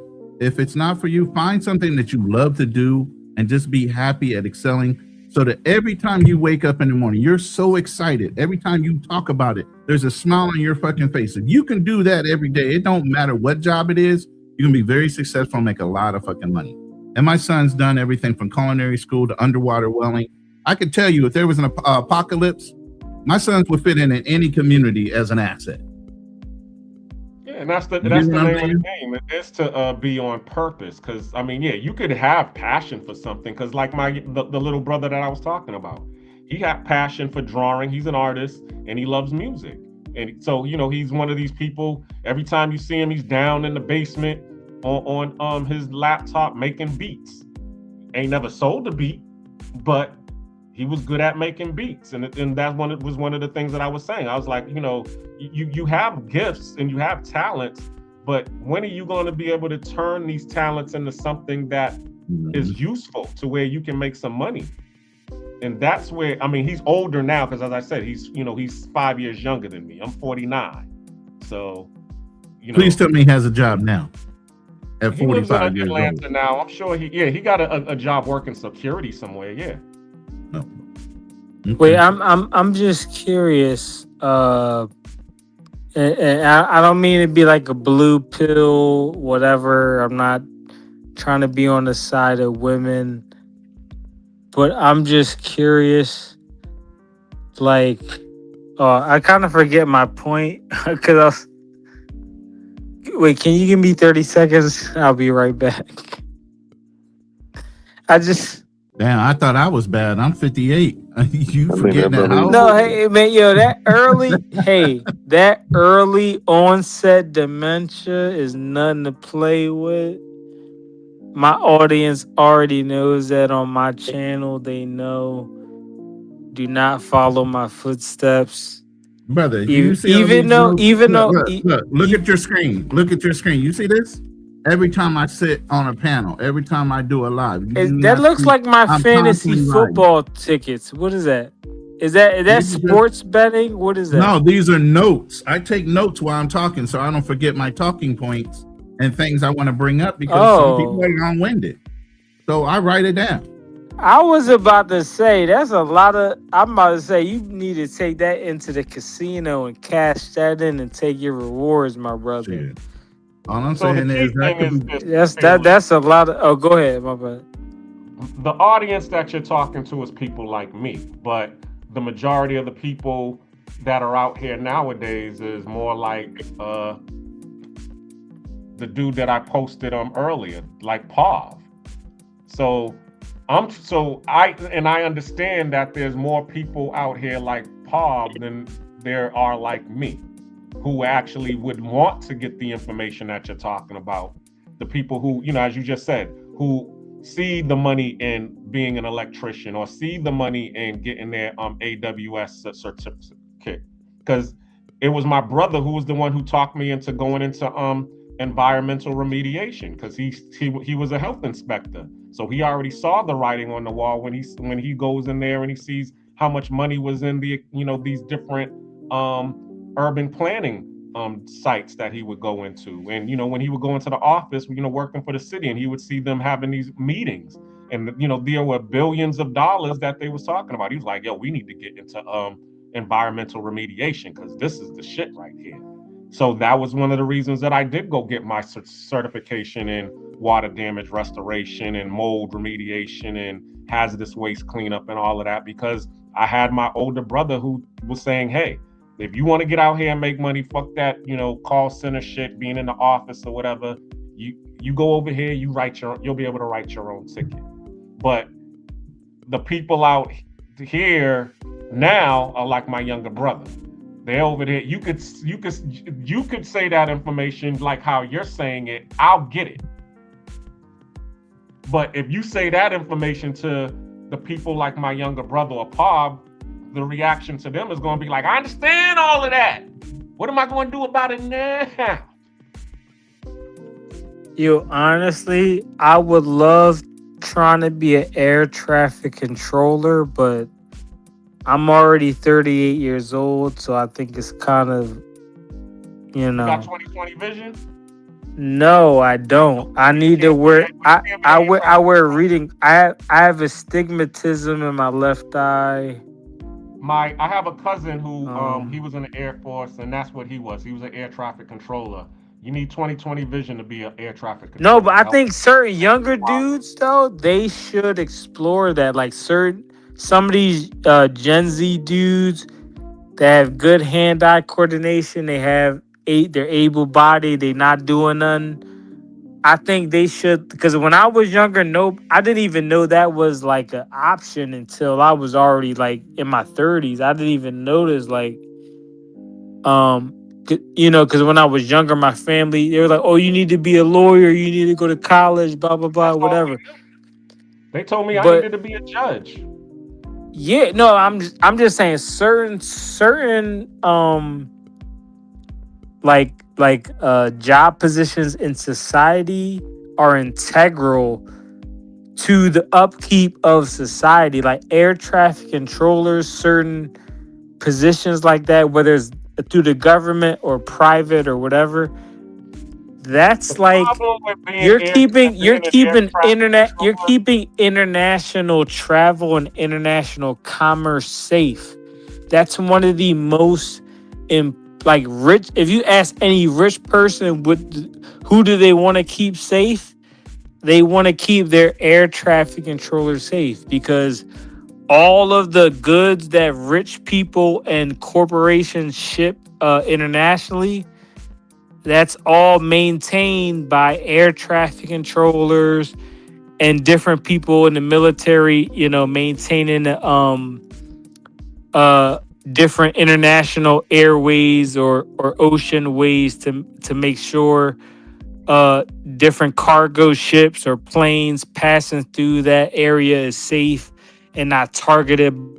I'm sorry, educated. I gotta cut you off because you're a little bit long-winded. And so I'm just saying, I don't know why anybody is arguing with my point. It's super We're common not sense. arguing with, but you're being long-winded when you're talking about it. It's just earlier on it seemed like go ahead. But you keep going on and on and on and on, so I gotta mute you. But the point that I was trying to make is the problem with being an air traffic controller is a lot of times there's high cancer. They get low health because they're around these radars, so they're dealing with a lot of radiation. Because I had a couple of people who actually, as I said, I got a cousin who was air traffic controller. That was one of the things that he said to me. And then I had a ex-coworker, ex-girlfriend of mine who actually worked on the Air Force. I mean, not the Air Force base, worked on the airport. And she ended up getting breast cancer because she was experiencing the radiation that the radars were emitting at her job. So that's what happens a lot of time when you're working on these facilities. And I'll say one thing. I think that we always shoot so high. I was watching this TV show, and it was all of these yachts that were outside of the ports. And they said, what do you think those people do? And everybody was like, oh, they this, these high level things. It's like, no, that guy right there, he makes the glue that if you ever open up a candy bar, it's like the little glue that goes inside of it. That's what he makes. And you're like, what? What do you mean? And make millions of dollars off of that. It's just finding a need or a niche that nobody's doing, and you can do it. You don't have to think, I can be this, this, and this. It can be something very small, very a niche thing that can make you a lot of money. Yep. A tiny thing that'll get you there. And it's funny that you say that, because a lot of these factories and industrial warehouses and stuff usually is right around the corner from our neighborhoods. Because I remember when I was living in Stone Mountain, Georgia, in Atlanta. Okay, and I finally got my I just came home from the BP oil spill, and I had my hazardous waste cleanup license, and I had my water damage restoration license. There were $2 million companies that were literally right around the corner from my house that I've never seen before in my life until they called me in for a job interview. One of them was Clean Harbors, and the other one was Belfour Restoration. Both of these is major. Clean Harbors is, you know, worldwide, doing all of the hazardous waste cleanup all over the world. And because there's no oil in Atlanta, Georgia, they was willing. They're like, yo, as soon as you get hired, they're gonna ship you out to the Gulf, and they're gonna be paying for your hotel and giving you a per diem. And every time you get on these sites, that's how they do it.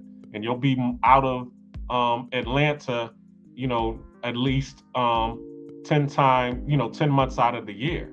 And then you'll come in, you know, but it's not just steadily. It's okay. You're gonna do maybe 3 weeks in Atlanta. 3 weeks out on the Gulf, and then you're gonna come back for a week or 2 weeks, and then they're gonna send you out on another project.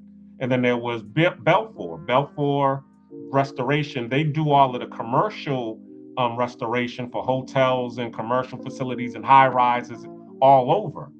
And they were literally right around the corner from the house. But because I didn't know about these industries, I just drove past them. You know, one of them was actually right next door to a Dairy Queen, you know, their facility. And then the other one was literally, you know, in one of those industrial areas. You know how they got the industrial offices all in one area, so you would just drive past and you wouldn't even see it. But because, you know, us as Black people living in the hood, and if our family isn't in these positions, as you just said, they're either going to tell you, and they don't know about these things that these industries that make good money.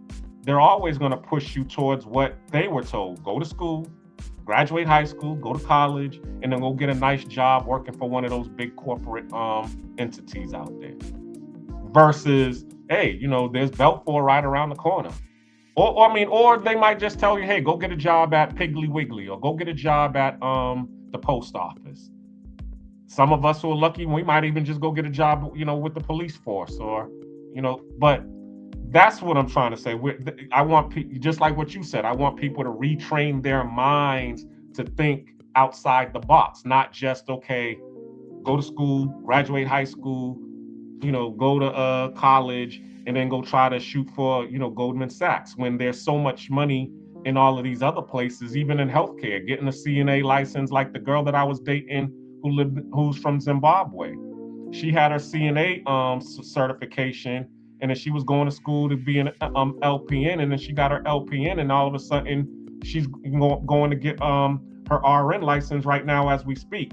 And she was able to listen to me, and I did a live stream with her when we was doing real estate, and she already said, if it wasn't for you, I wouldn't have been able to buy the 3 pieces of property that I bought, because you had me thinking outside the box. I knew a dude, and somebody was laughing at him. He worked for Otis, and I know it's like, Otis, who is Otis? The elevator repair people, man. They make into the 6 figures, escalators and stuff. Who would think you could be an elevator repairman? I mean, it doesn't even seem like you would make money. They make a killing, man. We just don't think like that, or don't see it, or we shoot for certain places. Yeah. And there's these little areas that you can make a lot of money. Some of the most simplistic jobs will net you hundreds of thousands of dollars a year. And you just don't pay attention because they're not the big 5 or whatever that everybody thinks all the money is in. Yeah. But at the same time, too, you do, when you look into one ads, or you look on Monster or some of these job boards, you do see these jobs but they sound so technical. You're like, I don't qualify for that. But like you said, the name of the game is to see, okay, well, how can I qualify for that position? Because that's what happened for me. It was like when I got the job at the call center and I lost it, I started looking at all of these other jobs, and I'm looking at them and they're so technical, and I'm like, okay, I don't got no degree. I don't know how to fix nothing. I guess I'll just go get me another retail job or go get me another call center job or whatever. And then you start to realize that those positions are saturated. But it was my brother who was like, hey, go get your certification. You know, daddy, and as I said, my father had his own pest control business for 25 years. And I worked as a technician, but I didn't get my license. And he actually gave me the books in order to go get my license. But every time I would open the book, I would just fall asleep because it was too boring. And then finally, you know, I was able to find a class that, you know, it was a 2-day class that would go over the material in the book. And I paid for the class. Once I completed the class, I was able to take the test. I passed the test. I got my license. And after that, my whole world changed. I was now able to get out here and work for Orkin and Terminex and all of these companies. And then once I saw that, I understood that certification process, it was easy for me to pivot into the environmental game because I already things you said, brother. Pest control. There's 2 things you said that I wish you could tell people, and I've tried to tell other people. You were working in a call center and you thought that was your limit. So when you go, that's all you look for. That's number one. And I think that's where we get in, where we think, well, this is what I did, and it's my first job, and so my second job and third job is going to be the same. That's number one. I hope we get out of that cycle. Number 2, you were lucky. When I say lucky, luck is when preparation meets opportunity. You prepared yourself, and then the opportunity came. And like when somebody say, man, you were lucky to get that job. Nah, I was already prepared. And then the opportunity came and I was there. And then when the other opportunity came, I seen that. I could recognize it. That's what we need to do. We need to put ourselves in see, a lot of times what we want your job without the preparation. So they say, I want to do that. And you're like, well, now you got to kind of get the prep for it. We want to get hired and then get trained on the job. We want to get hired for the job without the experience. And it doesn't work like that. Yeah. Especially for us, because, I mean, don't get me wrong, because there was times when I was on the job, okay, on some of these positions, and because they liked this applicant or they liked this technician who worked along with me, they would send that person to go get trained. But because I knew, okay, like when I was working in water damage restoration, I was working for this one company, okay? They liked this one guy better than I did. And it was time for for me to level up and get a antimicrobial certification. They sent him for free to go get his to go to that class to get his certification. But I knew the day that the class was, and since I already got my water damage restoration certification on my own, I was already linked, in the loop or linked in with the company who they were sending him to. So all I did was I just called the company myself and paid the $350 to go to the class, and then I took the 3 days off to go to the class. See, now me and you were on the same page. And I like what you say. You didn't say they sent the dude and I ain't going and the white man this and you made an excuse. No, you said, I see the opportunity. If I got to pay $300 out of pocket to make an extra $3,000 or $30,000, I'm going to do it. That's what I'm talking about, brother. That's what I'm saying. You seen an obstacle and you made an opportunity out of it. Shout out to OBO. But that's what you did. That's what I'm talking about. You didn't see an excuse. I know I probably said it wrong. I'm sorry. He's saying OBO instead of O20. O20. That's what I don't mean. And Ronan, no, I'm not saying it out of malice. Killing that name for the last month. You can't say that name right, bro. I swear to God. It's like a tongue-tied thing for him. But I like what you did. You seen the opportunity and you said, even if I got to pay out of pocket, I'm going to better myself. We got a new person on the chat right now. On the panel. Welcome to the stage. Hey, what's up? It's me, Broken Berlin. I just wanted to kind of Brokey. Brokey. What's up, man? Wow. I love Brokey. How you doing? No, I wanted to say because what you kind of spoke about is another thing too, that a lot of times with black men, you know how people say like you only get three real loves in life, right? I think it's the same thing with real mentorship. Like I think as black men, you only get 3 men who will really unconditionally pour into you for you to have like a positive outcome in life. If you don't recognize that or take that, then you're just going to end up fucking up your positions. And you got it from your brother. I got it at an early age from my pawpaw. But as I speak to a lot of men on a global scale, a lot of them either never got that or they didn't recognize the hookup when it came. Exactly. And they developed a reputation of, oh, don't even work with him. And this might even happen before you even turn 19. Like your reputation can fuck you up where men will be like, oh man, let him crash out, let him go on and do what he's doing. Luckily you had a brother that saw like where you were plateauing, and maybe even yourself, you thought, oh, this is where I'm at. And he's like, no, let me pull you through that. Let me show you something different because you haven't seen it. And were there times when maybe you almost fucked that up by not listening to your brother, but like he really was like, no, I'm gonna hold your hand. Like you almost maybe even self-sabotaged it.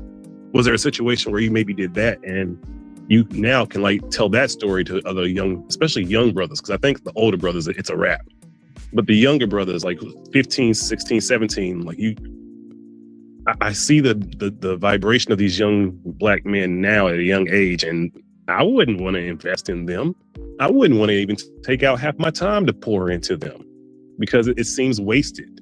And you always hear women talk about how black men need to come back and be mentors to the community, but it's like you've given us bad fruit to mentor.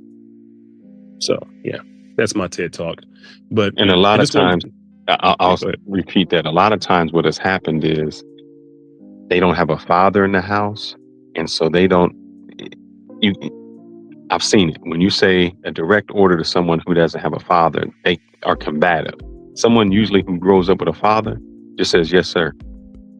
They listen. And those guys you're trying to do, sometimes they never had that father. And so they're combative, they're emotional, they're carrying the characteristics of the female. Mm-hmm. So it's very hard to mentor them because they never had a father figure to look up to. I 100% agree, but I'll even say even if they did have a father figure, about only 50% of the fathers have a real voice in their household where, you know what I mean? Like there's a lot of times it's like, oh man, that boy didn't grow up with a father, but the father was completely kind of castrated in the relationship or marriage. So like he wasn't saying yes, sir. He didn't learn these things, even though he had a father in the house. Yeah, I 100% agree with what you said, but even those boys who had fathers in the house, I'd say half of them, the fathers really didn't. Couple generations, I would tend to agree with you, Berlin, because a lot of them haven't broken their son-husband roles. That whole archetype of the quiet father that doesn't say shit, like that's not the way it's supposed to be. No.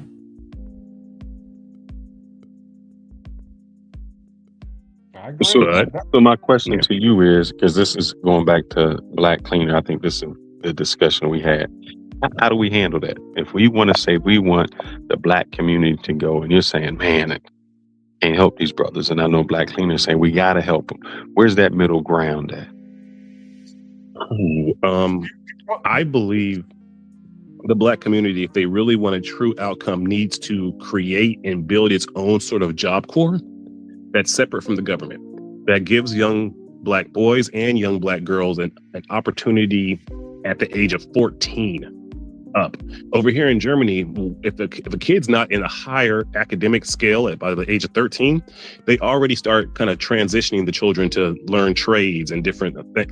Like that's how they do it here in the EU. And I think that we could kind of copy that system but not relying upon the government to do it. We need to do it and start investing within our own community and build this, because the Job Corps was working well for the Black community. And then 9/11 happened and they gutted the fuck out of it. Right. Job Corps was helping so many dropouts, so many kids who were on the wrong path to kind of like figure their shit out, you know? And I think once a lot of that got defunded, I think we should have kind of taken that as hey, hold up, no, this is working for us. This is helping a lot of single mothers. This was helping a ton of young Black people, and it never got poured back into the way you see like Black college kids pouring back into it as alumni to the universities. Listen, let me say this real quick. First of all, that's a great idea, Berlin. Unfortunately, I don't think we're going to get the buy-in from the community. Because there has to be loyalty bred into that whole idea. Because once you train somebody, you're going to have somebody within that family unit saying, hey, take that trade, take that idea, and go sell it to somebody else and get out of what your situation is and go work for the money, not the community. That's true, because we really don't have a real community, if we're honest. Exactly. So you have to get the buy-in on loyalty and being able to hold true to the system that we might develop, because they'll take their talents elsewhere. They'll take their talents to somebody that's going to pay them more, instead of the loyalty base of, they gave me an opportunity, I'm going to stick it out and let's grow this thing together. You get what I mean? Yeah, I'm going to take it one step further. And I've seen this really benefit, especially even white guys. I know when I was growing up, it was the white guys. You're saying go to the trade school, but we took wood shop, home ec, all of those things out of the school. Because I've seen some white guys who weren't academically great, and then they had a niche for automotive or mechanics or, carpentry. They went out and said, this is what I'm going to do. I'm going to make my own business doing that. And that's how they made it. The academics weren't for them. I remember some dumb white kids had end up growing up to make mad money because they were already invested in 4-H. Remember the 4-H club? Yep. Like they was the dummy white kids, but they knew how to farm. They knew how to. They knew all that. And believe it or not, farmers have a lot of money. Sorry, Berlin. I was just saying, farmers and ranchers have a lot of money. It's not a broke man's game to be a farmer. You're leveraging a lot of cash outflow versus influx. Yeah, they had that surge bottle putting with tobacco in it. Like, God damn, what's wrong with these kids? You thought we always thought they was like one level above the short bus, and by the time we got out of high school, they was already loaded. Yep. But see, that was one of the main reasons that I did choose the cleaning industry, because it's so low. The barrier to entry is so low. Everybody can do grunt work. Everybody can go clean up the debris. They just don't want to do it. But if they are willing to get into it and do it, guess what? You're at the entry level to all of those other careers. Because I'm the first responder when you go to a disaster site to go clean it up, whether it's fire, water, mold, hazardous waste, what have you. Okay, once I finish doing my job, who's coming in? Carpenters, plumbers, electricians, all of these people are coming in. Yeah. So the retrofit people. If you want to continue to be cleaning anymore, now you have access to all of those other people that you can pick their brain and say, hey, how do I get into do what you're doing? And then they're going to tell you. And the next thing you know, okay, you went from being a cleaner to being an electrician, or you went from cleaning to being a carpenter, or, going forward. That's how that game works. And it's not about what you know, it's about who you know. And there's a whole lot of geniuses who are goddamn schizophrenic, because they don't have the skill set to be able to deal with people, and also at the same time have the connections where, like, a lot of times it's just, if you know the right person and the boss, the person who's in charge, enjoys hearing you speak. If he's having a bad day and he enjoys, like, hey man, you make that person happier. Like that's your job security. It ain't about all the degrees you have and all the information. It's about the person in charge. How do they feel when you are around them? And, So I'm going to if you change what want you real said. security, you better learn how to play that game. You said it's who you know. It's actually who Yes. knows you. That's True. the difference. It's who knows you. Because think about it. I know people who always kind of stayed around. And you ever have something where it's like, man, who can do a painting? And it's not the most best person that does the painting. It's just the person you know. Oh, I know such and such does painting. They may not be the best painter, but they've kept their name out there. They've been around. And so when that job comes up, that's who they know. Yeah. Once you develop a reputation, and I say this all the time as a private contractor and somebody that's worked off the books for myself or had exclusive contracts for jobs, your reputation precedes you in certain industries. So the minute you get a reputation where they're always constantly bidding against you, they're always seeing you at certain events, whether you work for another company, they're always trying to recruit you out, and you leverage your opportunities. You know, these companies ain't loyal. Why should you? Take your talents where you're best served. And that's why I'm saying with the buy-in thing with you, Berlin, is a great idea. It's just getting the community to want to buy in and not sell out for the money. You know, but I've been in several opportunities where I worked for a company for a long time, beat other companies out of deals. And then when I was ready to step away, I had offers to walk into another opportunity. You know, but it's because people knew me, like Fearless was saying. They knew my reputation. They knew that my client base actually bought from me. They didn't buy from the company I worked for. I could literally walk from one company to another. And because I left, that client base would leave with me. And it was a horrible thing for people to realize that, corporations to realize that my clients left when I left. Yeah, this also applies in art and entertainment. Like I mentor artists here in Berlin. And so many, but I've done it all over wherever I've lived. And it's so many artists who feel like, well, I'm a great artist. None of that shit matters. The art game is a money laundering game if you're really thinking about it. So it really isn't about like you being the greatest artist. It's about you having the right connections and people wanting to support your art.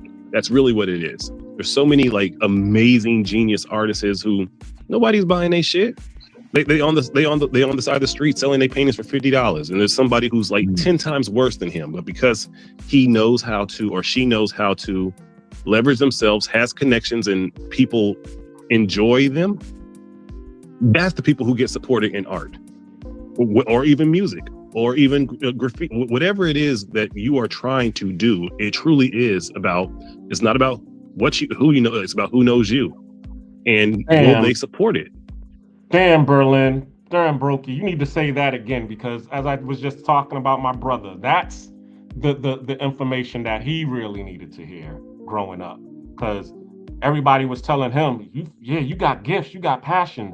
I mean, you got talents. Go follow your passion. But if he would have known what you just said, well, you know, you really need to have a good network of people and to be able to succeed in that game, because it's really working like this. He probably would have gotten it, but nobody told him that. So what did he do? He was one of these cats sitting in the basement or sitting in somebody's attic. No, don't tell me he did the introverted artist route. Don't be the introverted artist. That shit don't work. Right, the one sitting in the basement doing the work, but ain't nobody exposing. But I'm not going to take away what Fearless said with the 10,000 hours. That's a known thing. It takes 10,000 hours to be efficient or a professional or something. And he'll tell you in every sport, hard work or talent doesn't necessarily get you the job. That hard work does. You can outperform somebody that's naturally talented in something if you put in the work. Mm-hmm. You know? Let's look at Angel Reese, right? Like, okay, she has the name and people want to support her. She doesn't have the basketball skills to be at the level that she's at. She definitely doesn't have the basketball skills to be a perennial all-star. If you've seen how she shoots and you would be like, why is this? But because she has the look, she has the market, like she's been put in a position. So it's even in sports. There's a lot of sports people who were amazing, but again, because people didn't want to rock with them, because people didn't want to, or they didn't have the look. We always ignore that. We think that our hard work and talent is supposed to put us in the front of the line. No, Bro. not at all. It's never When you worked work like in that. sales, you know it's about looks. When you work in sales, it's always about looks and then money. One, do they have that look? And then can they make me money? Other than that, everything else can go out the window. Yeah. By the way, if you want to fuck up a date, watch an Atlanta Dream game with a girl who really loves Angel Reese, and Oh wow! and try Is that to. serious? She gonna walk away from a date just because of a No, I didn't walk basketball away player? from it. I just No, her. accidentally fucked it up. Yeah. Oh really? Because I was laughing at her layups. So she took it personal. You were laughing at the layups, not the fact that the technique was wrong and the execution of the layup was wrong. Yeah, I was accused of hating black women, but I'm like, I named like 10 WNBA black. Whoa, I love females, but because I was making fun of Angel Reese, I apparently lost my black card. Mm-hmm. I don't care though; those layups are atrocious. This the second date you done talked about on live where you done messed it up. The first one you talking about, the girl was mad at you because you didn't know what emotional intelligence was. No, I knew what it was. What's up with She you didn't in know. these dates, man? No, listen, I'm a bartender. I've always enjoyed, if the date's not going to lead with me getting laid, I'm just going to go ahead and bomb it so I can have a story to tell at the bar, you know? So that was always my mentality. I got to pay for the date anyway. So I ain't going to pay for no boring ass date. Like if it's not going to end up in me like great chemistry or some kind of, at least a kiss, then nah, let's just go ahead and bomb it. Bomb it for the memory, you know? I like that. I think I'm gonna have to take that idea and see how it works for me.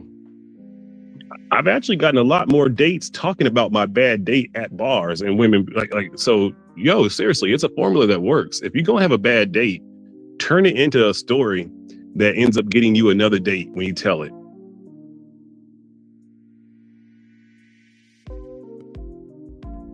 Interesting. I promise I'm not conniving like that. It's just something that I learned at an early age. It's true though.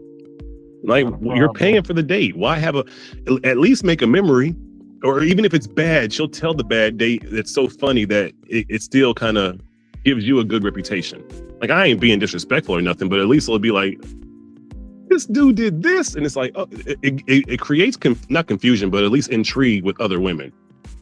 And even dudes, not to intrigue you like where they want to holler at you, but like, yo, you did what? You said that? Yo, man, let me come to your bar, man. You fucking crazy. Like, it's worked like that. Okay. So, are you seeing a lot of I almost got stabbed on a date in Harlem because I was laughing at the best man, the second one, the wedding. Oh, you remember man. the part where his wife died from cancer? Yeah. Okay, now see, there was this whole thing back then, like, light skin and dark skin rivalry. So like seeing Morris Chestnut have to cry, like in my mind, I was imagining like the director, like, okay, Morris, we need you to cry here. And I was laughing. Now everyone else in the theater was focusing on the fact that the man was, right. But I was laughing seeing Morris Chestnut's cry face. And literally, nigga, what's wrong with you? I almost got stabbed in the theater. Like I had to literally leave because I couldn't stop laughing. Like it was just so funny. And I'm trying to explain to people like, no, he look at his face. Look at it. Yeah, no, it didn't. So yeah, I will bomb a date, whatever. How does that see now? I got to think about that too. I mean, I'll send you the clip. Look at the clip of the. I know what you're talking about. I done watched Best Man Wedding a couple of times. That's one of my all-time favorites. Okay. Cult classic. But the feeling that you get after you bomb a date, like you remember House Party? Yes. Okay, remember the part where he tried to go in for the kiss with Sydney, and then she slammed the door on him, and then he had to go and pick up the Yes. space. Yeah. Is that how it feels when you bomb a date? No, I've never had that. I've never had that. But no, actually, when I bomb the dates, I'm actually kind of ecstatic because it's a funny. Berlin seems the type that'll go home, get on the couch, turn on something he really wanted to watch, and throw his feet up like, oh well, who gives a fuck? Yeah, that shit was hilarious. I can't wait to tell my friends about this shit. Like that's. And I tell people, like, look at dating that way. Like, there's no point in going into dating and being all, especially for men. Like, if your entire goal is like, if you did, I want some pussy. That's all you. Then you doing this the wrong way. Like, you're meeting people. You're meeting people you would have never probably met before, and you're sitting down and you're chopping it up with them. It's gonna go good or bad or whatever. But it's a opportunity to meet someone you probably would have never been chopping it up with. So, like, if it didn't lead to, like, you getting your dick in her and wiggling, then it doesn't mean it was a bad time. Like, fucking, it's a memory. And I listen, more than a few times I've had a bad date and ended up linking up with, like, a female who's in her friend circle who heard about the bad date, that they were intrigued to see how bad, like, they wanted to date me to see if it was that bad. And then half of the day is just me them talking shit about their friend. You gotta love the looky. It's ridiculous. But hey, with women, man, they always got lurker friends. They're waiting to pick up whatever the other girl don't want, or intentionally goes and gets the girl that or the guy that she likes on purpose. Some evil shit going on with females. Hey, men too. Ain't no bro code with this shit. Your cousins will fuck your chick if she fine enough. Like, I learned at an early age, ain't no bro code. Damn, these men do not care. Like that? Your cousin did you dirty like that? Oh, my cousins fucked all. My cousins tried to fuck all my ladies when I was I learned at an early age. Wow. Family don't care. Yeah, that's true. I've had that happen, and then they trying to tell. Well, I was trying to help you out. Yeah, no, you're trying to help yourself into some guts. Yeah, I was trying to show you that she was no good. That's what happened. Mm-hmm. Huh. Was it your uncle or your cousin? Which one? Brother. Oh, your brother. Oh, the younger shit. one. She was that? Yeah. Hey, she must have been. Hey, she was fine. Hey, even brothers will. Hey, man. Hey. Never have I ever. And never would. I've had them come my way too. Right after they broke up. Right after they broke up with my brother, within a week or two, they were looking at me and I was like, bitch, you better go somewhere. The most you could get from me is like a sisterly look. That's about it. See, no, she wasn't that fine. Listen, when she's that fine, you at least gonna consider it. You might walk away and say no, but I'll be damned if any man says when a woman is that fine, you gonna at least consider it. The devil's gonna at least make an appearance on your shoulders, okay? No cooling off period, huh? It's straight on. Fuck it, I'm doing it. Okay, Ronnie. Yeah, well, I'm sorry. I just talked to him first. That's really what it was. In his mind, it was like, well, she tried to talk to me first. Yeah, he's like, oh man, I thought you didn't like her like that anyway. Like, see, no, I'm tonight. That's why I never had my mindset to want to do it, because I know it's a problem after the fact. Oh, I didn't like that bitch anyway. But then you go and tell her, well, I slept with her. That's a fight. Come on, man. Is that happening in the travel game? Because there's been a few times where I've seen, like, in a few travel channels where it's like, yeah, these fools be passing the same chick around and then somebody catch feelings over it. Yeah, of course. Dudes be hitting up guys that are traveling to film the girl and say, hey, give me her number when you leave so I can hit her up next. Lazy ass motherfuckers, man. I swear to God. Like, I mean, you ain't never getting no new, of course, but I don't know. The guys that were in the Discord, the ones that that they talk about, where they was showing all of the girls that they were smashing, and some of girls that they were smashing happened to be some Well, that shit, you know what? If I think about it, because I played basketball all my life, but people do that in sports too. Like with the football players was always passed. Like, yeah, that's true. Like we did it in the Marine Corps. What you mean, man? Yeah. We tag team in rooms. We're in the barracks. I got one room. We got in the switch. Stop. I know how bad it can be. Switch. Literally, that girl walked out of that room and walked in my room. My girl walked in his room. That's my thing about marriage. Is like, wait, when you get married, you don't get the freakiest side of that woman. Like the freakiest side of that woman, she did like when you get with these women, like you will not be getting her best sexual experience for you. So like, why even? Like, no, am I tripping? Like, no, because I know her best. I've been that guy one more time. Her best. Let's keep it real. Let's. I was a brother that liked to break fucking. Man, I like to break records. How many times you ever come in succession? I'm breaking that. I'm busting that shit wide open until I hit your number. I'm sorry. No, fuck that shit. I ain't got that level of competition, player. It ain't. I ain't trying to. I'm not trying to be their number one. I don't give a shit. Like, I wanted records, bro. I'm taking records. I'm taking titles. That's what. Why? For what? But you got a plaque. You got a whole separate room of certificates. Because or some shit? Like, you got gold stars all on you. Like, no, I was just really good at finding girls' spots. So I knew if I found her spot, it was over. She was going to hit that number. Okay, interesting. But let's just call it down the middle.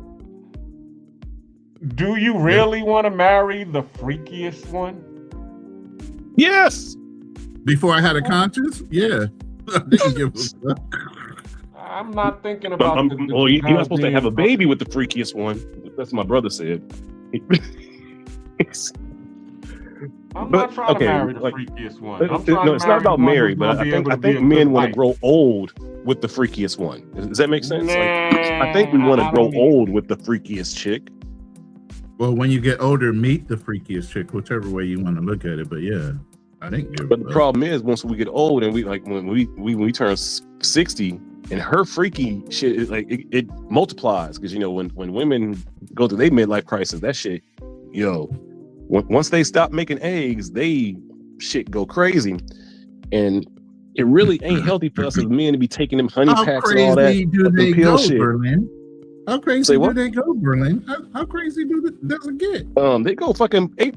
This is why I think there's so many great divorces. I believe that truthfully that women's sexual libido ends up completely outpacing the man that they're married to, and they divorce so they're not feeling guilty for exploring that.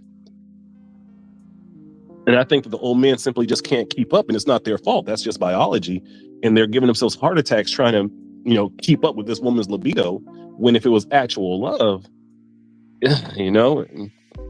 so no, like when women hit 48 up, I've talked to them for years, and they don't give a fuck, man. Really? You know what? No, I was 30 something, and there was a 40-year-old woman I was dating, about 42, 43. And she goes, "Wait until you hit your 40s and then call me." I said, "What you mean?" Because you'll understand when you hit 40. I said, "What the fuck does that mean?"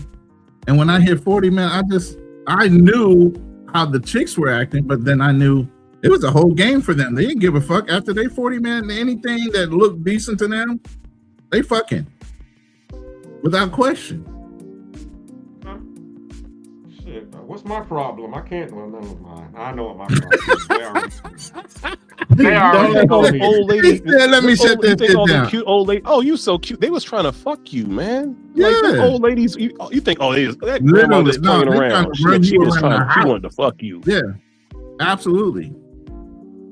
Because I when I was in my 30s and I moved to Atlanta, I was a couple of these Cougars boy toys. They were in their late 40s, late 50s. And they just wanted to smash. But ever since I've been overseas, that's the word. They just want to smash. They're very adult about it. They just want to smash. Yeah. That's it. So what are the Krugers of like in the like outside of America? Like, because if they're crazy ready in America, I would assume where y'all going to, they must be really Queen Rogan motherfucking. Just To be honest with you, I wouldn't know because I'm not in that expat bubble. I deal with mostly locals. I mean, I see the females, and I hear the stories about how everybody in the expat bubble around here are passing each other around, but I haven't experienced it. You haven't had some Kruger lady try to like, hey, you ain't had no, come on, fam. You ain't had no grand auntie try to. A fine one too. I mean, I've seen some physically fit, nice older women overseas. Yeah, there's some nice ones, but see, I mess with the locals. So to them, oh, he's messing with them. He's messing with them street girls. He gonna give me something. That's you what got they're. So you have the reputation already within the community. You have to go outside of there, huh? Yep. They calling that's every time they see me, I got a local with me. That's really what it is. I don't when I go to these outings, they know these locals. The thing is, they know these locals too, so they're like, oh man, like you know how you hear dudes talking about, oh, they care about body count. Like, ain't no way you can care about body count and be a passport bro. There's no these yo. You're right. I agree with that. You know what I'm saying?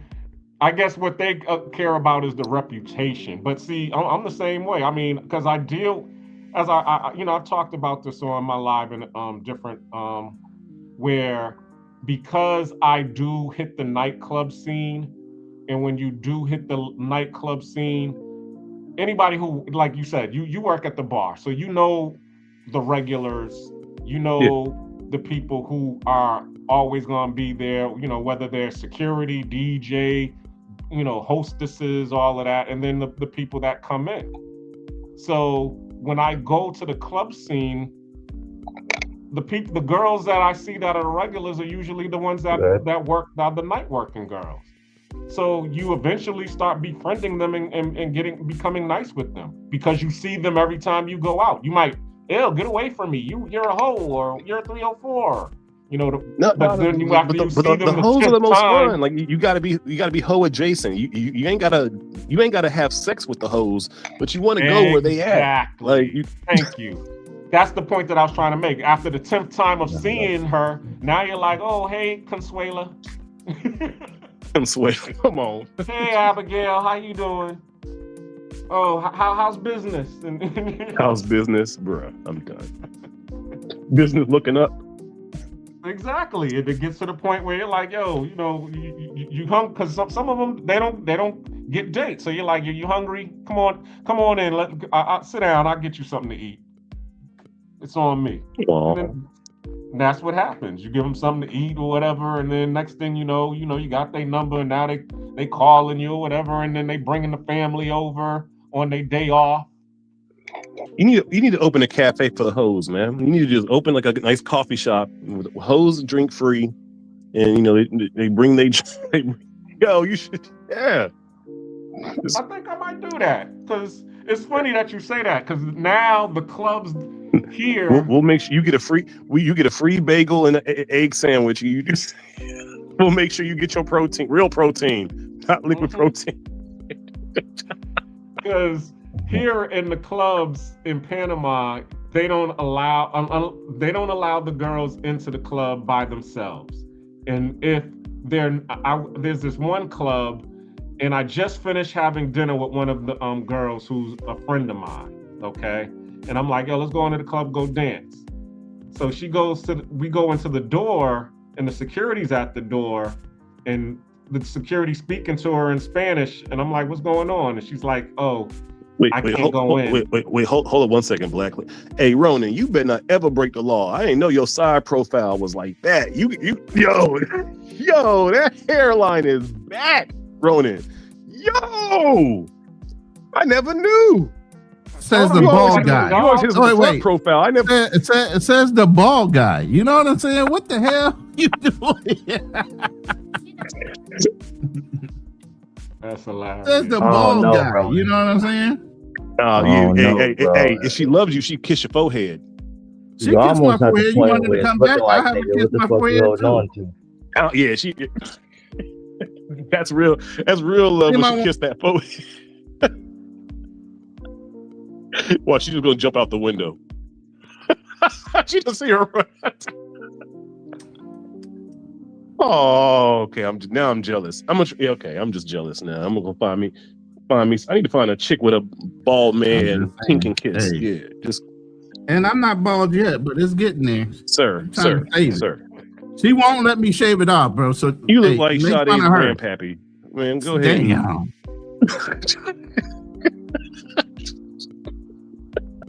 Hey. Grandpappy Sade.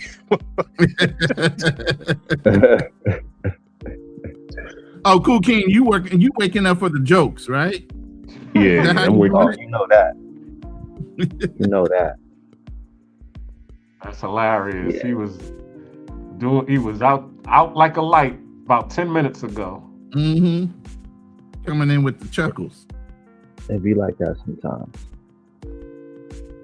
My sleeping habits Yeah, are kind of man. thrown off right now, so you know. Say it again. You So my said sleeping habits kind of off right now. Oh, okay. Yeah, mine's too, as I said, because I've been doing these lives. I mean, how many lives have we done? We did Tuesday, bro, Wednesday. They are blending Friday, together. That's what Saturday. I'm saying. Yeah. Right. Y'all on that insomnia schedule. All right. Shit. Yep. I feel like a zombie for real. Yeah. What time is it in Berlin right now? It's about to be 9 o'clock In the PM or morning. AM? a.m. Oh, okay. Damn, They're still see, it's behind us. 8:30 where I'm at.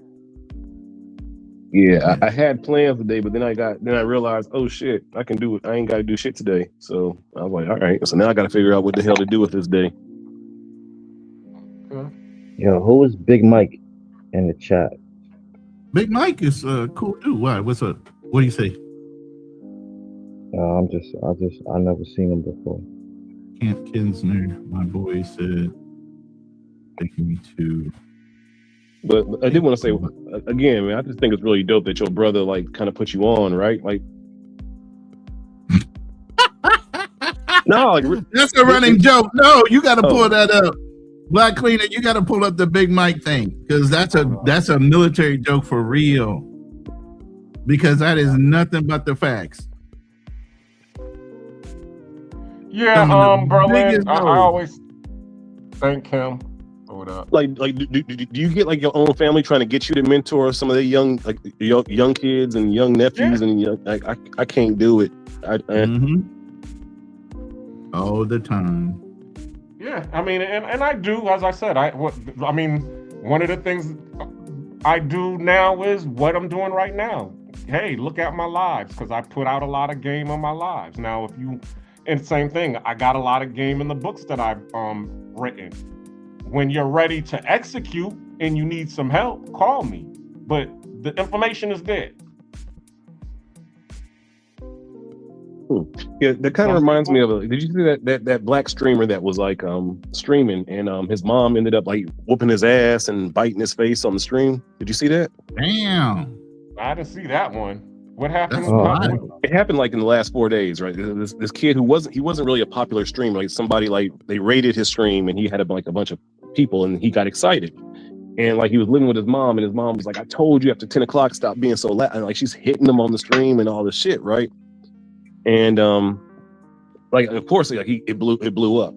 But it kind of made me think like as black boys, like especially when we have single moms, they do this thing where they try to intentionally annoy us so bad that we leave the house in fucked up situations, even put ourselves in fucked up situations just to get away from them.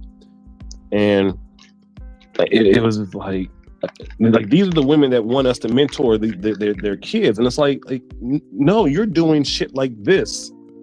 So like it's so hard when women really try to tell us to come and take time out of our shit, take money to pour into kids that they're abusing, to pour into kids that they're fucking up, you know? It's one thing to mentor kids who are, getting better or in a situation where they can improve. But if you can't mentor a kid that's getting abused, you can't mentor a kid that's getting fucked over.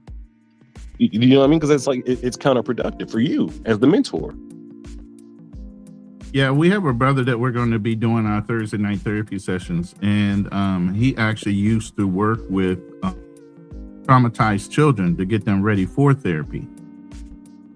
You literally had to prep them before they could actually handle going through therapy with whatever they had to deal with. Yeah.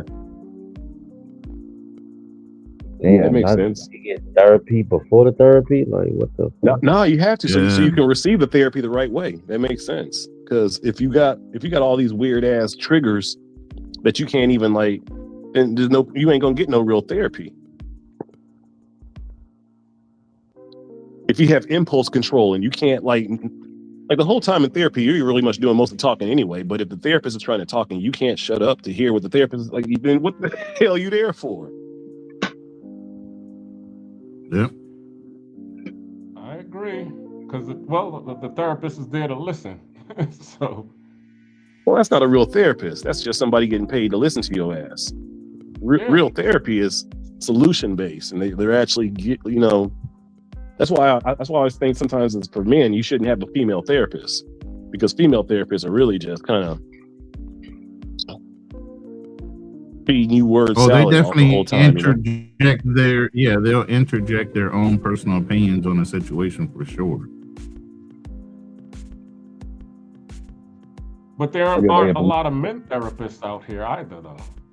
It seems like a female-dominated industry. Yeah, it is, but it shouldn't be. But it is, though. I mean, the therapist is the barber and the coach. If you're looking for a man in the 90s, the black man therapist in the 90s was the bartender, the stripper, the barber, and like his coach. That was the black man therapist in the 90s. Yes, that's what I said. Yep. Mainly the stripper. I just didn't include the bartender and the stripper. Strippers got most of the honesty from black men back then. Them strippers back then used to have niggas crying. The bartender and the stripper. They used to know how to ask all the real questions. Okay, Charlie Chan popping back up. How you doing, good brother? Man, it's a blessing and a lesson at the same time. I see y'all still kicking it. Yeah, I actually got off and I tried to, clip up that stream. Man, StreamYard didn't even save it. You must have filled up your memory in StreamYard. That's the only way they won't save it. Yeah, I think it was that last stream, because that last stream was 8 hours, remember? Yeah, you putting in work, man. Congratulations. I see you, bro. Appreciate you too, man. I was right neck and neck with you, and then all of a sudden I looked at your subscriber. I was like, he just went up ahead of me again. Nah, you on my heels though, bro. You on my heels for real. Like I say, I'm not one of those jealous people, man. I like say your success is my success too, bro. Exactly. You know what I mean? I love to see like brothers on the team winning too. Mm-hmm. Shout out to wasn't that call him our brown skinned brother? Wasn't that called? He said butter, yeah. He said what? Yeah, shout out to Ronnie because he be over here grinding with us, man. So respecting him. Hey Charlie, Ronan's new nickname is Papa Sade, okay? Papa Sade? Yeah. I want to he say F. He making fun of my hairline, bro. Yeah, he making fun of my hairline, man. So no. Well, you still got a hairline. And my side profile. He making my side profile like, damn, that's crazy. That's what I said. Coming from a bald man that's younger than me. What you mean? That is crazy that a man with no hair is making fun of a man with a little hair. Well, I have hair. Wait. Hey. I have hair, okay? No, bro, we just saying you look like the black version of the dude from It just Powder. grows more on the sides, okay? Damn, I have hair, okay? I just gotta look. I can't rock the crusty the crown look, okay? So I gotta keep my hair cut low, or if I didn't, I'd have that weird ass. Damn. Me and you both, brother. Me and you both. So I keep the low cut. My nigga said, but I'm he not ain't bald doing because I still got a Hey, little you might have sliver a of couple hair on my of us top. pulling up in Berlin, just because I think He said, Haitian homie man don't Travel play say that. he want to fade too. Bruh, I'm already in. I don't know when you gonna pull up, but I know that you ain't selling wolf tickets, so I'm in training mode. Yeah. See, y'all training and shit, man. I got to work on moving and all of that shit, but I am not gonna be embarrassed on Charlie Chan TV and motherfuckers just mollywop my ass up. No. No, I gotta go to Thailand and get some Muay Thai in before I get out here in these streets fighting. It's been a while since I did some martial arts. Bro, you don't. I would not recommend you going to Thailand. The crack. You need a few baby steps before you try to go to Thailand. Yeah. Because they got the Tiger team out there in Thailand, and they, bro, man, like them when I was taking Muay Thai, those girls will shatter your fucking leg. That's a fact. Listen, when I was taking country Muay of leg Thai, kicks, the coach man. would call me up and he'd do like just show a little light move, and he was pulling his kicks. Man, them bitches still hurt like a mug, bro. He was pulling. You know, when you pull your kicks, you're not hitting as hard as you can. He's just trying to place them. Man, I told that bro, I don't think I want to be your demonstrate partner no more, man. Don't demonstrate on me, cause that shit hurt. Yeah, I tell anyone that when we train Muay Thai, like if you kick at my legs, I'm just gonna jump at you. I'm not checking no leg kicks. Like fuck that. I ain't even gonna take one. The moment I see your leg kick coming, I'm just springing at you. Them shit, especially if your stance ain't strong, them shit, your legs start to look like a noodle after a while. Yeah, I'm like, man, I got kids, man. I got kids I got to run with. You trying to kick at my knees and shit? No. Nah, you got kids you got to frolic with, man. Hey, you know what? I seen some brothers frolicking in the field today, man. I think you wanted something with that, Berlin. Say what? I seen some brothers. They had on ski masks and chains and everything, and they was frolicking through a field.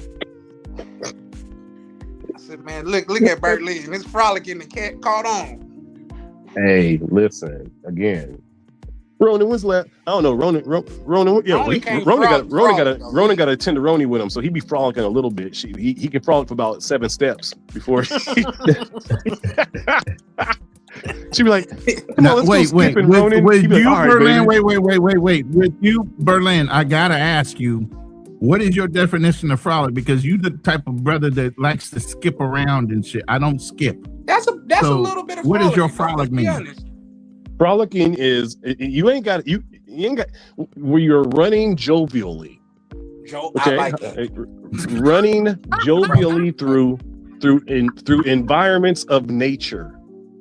It's like we skipping through the field. You don't have to technically skip, but it is at least a light jog. Are we clothed or not clothed in this frolicking mode? Now you have clothes on, sir.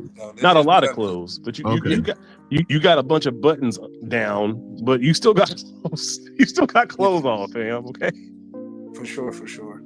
Cool, Keem, what's up, brother? That's a little safer, but have I frolicked? No, not lately. No, nothing like that. I earlier when you were snoring online, I said, black cleaner, man, get bro some dignity, man. Go with mute. Charlie Chan was looking out for your dignity for real. He was looking out for your dignity. We ain't gonna talk about that right now. Like Next topic. Hey, listen, we're gonna talk about Black Cleaner and Ryan. They both fell asleep on the live, and they was having a sleep off on that motherfucker. Black Cleaner, you remember that, don't it? Yep. They was having a sleep off. They were, and the other one, like they was. Wait, y'all was snoring together? Y'all internetally cuddled, essentially. Damn. Not internetally cuddled. Internetally cuddled, man. Yeah. But yeah, I was just pulling up to say what's up, guys. I see y'all, and just shout out to the work y'all putting in, man. So shout out to y'all. It's finna be 3:00 out here, and I got something I gotta do in front of me. But I seen y'all ground. I had to pull up and salute though. Oh, hey Charlie, I'm gonna tell you before you go. Man, hey, take your inner childhood and take your kid and go watch the Acme versus Coyote movie. Man, I watched that shit with my kids. Good God, we laughed so damn much. Nah, this is what I'm gonna tell you, Berlin. Enjoy this time, cause my daughter, she 21, man. I can't get her to do shit. Take her anyway. I can't get her to do shit cute. You know what I mean? She on some grown adult type time. I gotta go to work, daddy. Oh no. I'm scared. I gotta go to work. All that BS. No, you know what? Like, go ahead and kidnap her. Be the first father to kidnap his daughter to like make her go do some shit. Hey, Berlin, I'm from the hood. Try to call the one of police. the first lessons I learned in the hood: you cannot kidnap your own kids. No, that's legal. At least in Mississippi, because I seen a nigga kick a door, go in the house, and take his child up out of there. They called the police. They was like, "Well, that was his kid. He can't." You could probably get. No, but I'm saying she's 21, so it ain't kidnapping no more. I think you can do it now. What do you call kidnapping your own kid? Amber Alert. They're like, niggas be like, man, I got to babysit tonight. I can't go out. Then be like, who you babysitting? Junior? You mean your junior, nigga? That's not babysitting. That's called a right. parenting. That ain't babysitting, nigga. That's your child, your responsibility. Yeah. That's parenting, nigga. That's what you gotta do. Hey, I'm babysitting my baby, so my ex baby can go to the club. Type shit.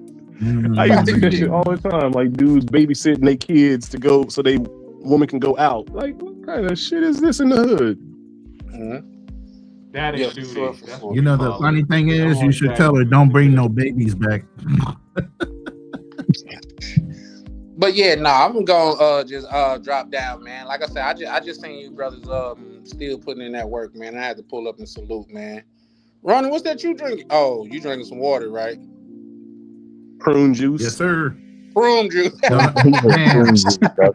Believe me, I'm very regular. I don't have no problems like that, bro. He drinking prune juice. That's a good one. Gatorade flavored prune juice. I drink at least 4 of these a day. Have y'all been on seen Educated Pookie's YouTube page? No, I haven't. No. I mean, I've seen him on what's that girl's name? DJ Genesis, but I've never seen him on his own page. Has he been on your live room? Oh, he's come through a couple of times. I don't know whose live he picks up on, whether it's mine or Charlie Chan or yours even. But I've seen him a few times come through and been on the panel at least 3 to 4 times. How y'all feel about that name, Passport Pookie? I don't know, bro. I think it's a satire. Yeah. It's like an ironic name, like when they call a big gigantic dude tiny or some shit like that. You know what I mean? Right, like Biggie Smalls. I get it. Okay. Right. Damn. There's some people I just like. He's tried to have conversations, but it don't work. She getting down, okay? I just came across this chick is just she drew down out the car. Like, yo, I'm like, what are you preparing for if you training like that out of your car? That's crazy. Well, when you know it almost went. Well, I can't say it almost went down, but person walked up on my car like it's going down like that tonight. But I'm saying you a brother. This is a white lady. Hey, she got some Brock Lesnar shoulders though. You sure that's a woman? Yeah, she do, don't she? Brock Lesnar. Hey, she a country. Hey, if she's shooting like that, listen. If she's shooting like that, she's a country girl. That's all I'm saying. Yeah. Hey, them shoulders is kind of. She riding horses, man. She riding horses and doing a whole bunch of other things too. Okay.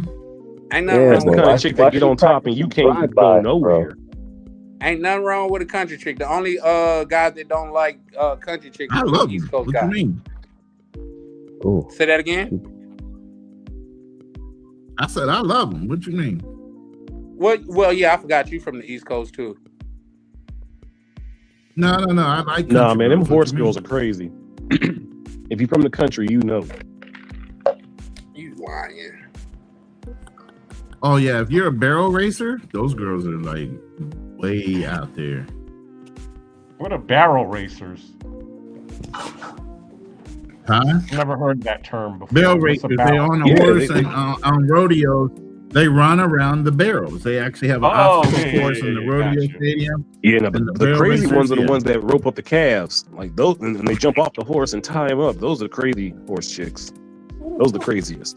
I'm looking at her page now, and she's doing some very country shit, shooting all kind of guns, everything. But I think she's partly AI. I don't think she's real. Yeah, you know what's getting to the point to where a lot of people don't know the difference between AI and what's real. Mm-hmm. I don't think I care. Like, nigga, curves is curves. Like, it ain't even. Yeah, I definitely care. Nah, AI, come along. Show me all the cleavage and titties and AI. Just bring it on. This, Berlin, you gonna be one of those brothers that you got this bucket blanket. You gonna be one of those brothers that get one of those China dolls when they come out, huh? No. I'm one of those brothers that put on all the crazy AI on the projector and then have sex with a woman while we watching it. That's crazy. It really ain't. It's fucking awesome. That's crazy. He said I need some visual motivation while we getting up in there. No. Visual enhancements, sir. Visual enhancements. Okay. I'll take that correction. No problem. Some people need alcohol. Some people need honey packs. I need visuals of Lexi Love. That's crazy that you say that because I'm drinking Jack Honey right now. That Jack is better than the honey pack. Really? Yeah, I can show it to you right now. Yeah, Jack Honey is sweet, man. That's a smooth chasing whiskey. Jack Honey, yeah, very smooth. Bro, whiskey is good mixing. Whiskey. The term whiskey dick exists for a reason. Okay. No, whiskey is not getting you hard. Before that term, it's called Naughty Head, and that's called gin and juice, sir. Whiskey honey, okay. Yes, sir. All right. Well, you trying to stuff a gummy worm inside of a Capri Sun? Yeah, that's what my girl drinks. She had me get that before, goddamn it, because I generally drink tequila, but since she was coming over, I knew that I was gonna get that shit. Fuck you. What'd she say? Get the Jack Honey? No, she generally liked the Jack, but I like the Jack Honey, so it's like we're gonna meet in the middle and get the Jack Honey. I don't drink, but hey, what about that Tonkat Ali? I don't know who that is. Is that a boxer? No, it's a herb. It's a herb for night activities. Yes. Well, it's actually for. It's good for other things. It's good for your O2 levels and some other things. Yeah, get your O2 levels up. I mean, you do well with doing beet juice and a watermelon shot. You know. Hey, my nephew said, he lives by that beet juice. He's like, man, it's like I took 200. Yeah, get your O2 levels up big time. Hey, Charlie Chan, beet juice and cayenne pepper will have you ready to, beet juice with with some sprinkle of cayenne pepper. Yeah. Hey, and I'm gonna say this on live. Berlin, another reason I'm coming out there, man, because I need you to watch over me while I try my first session.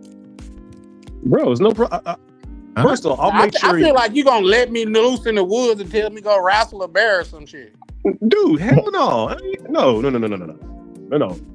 Honestly, I'm gonna try to get you to. I'm gonna try to get you an anchor baby here.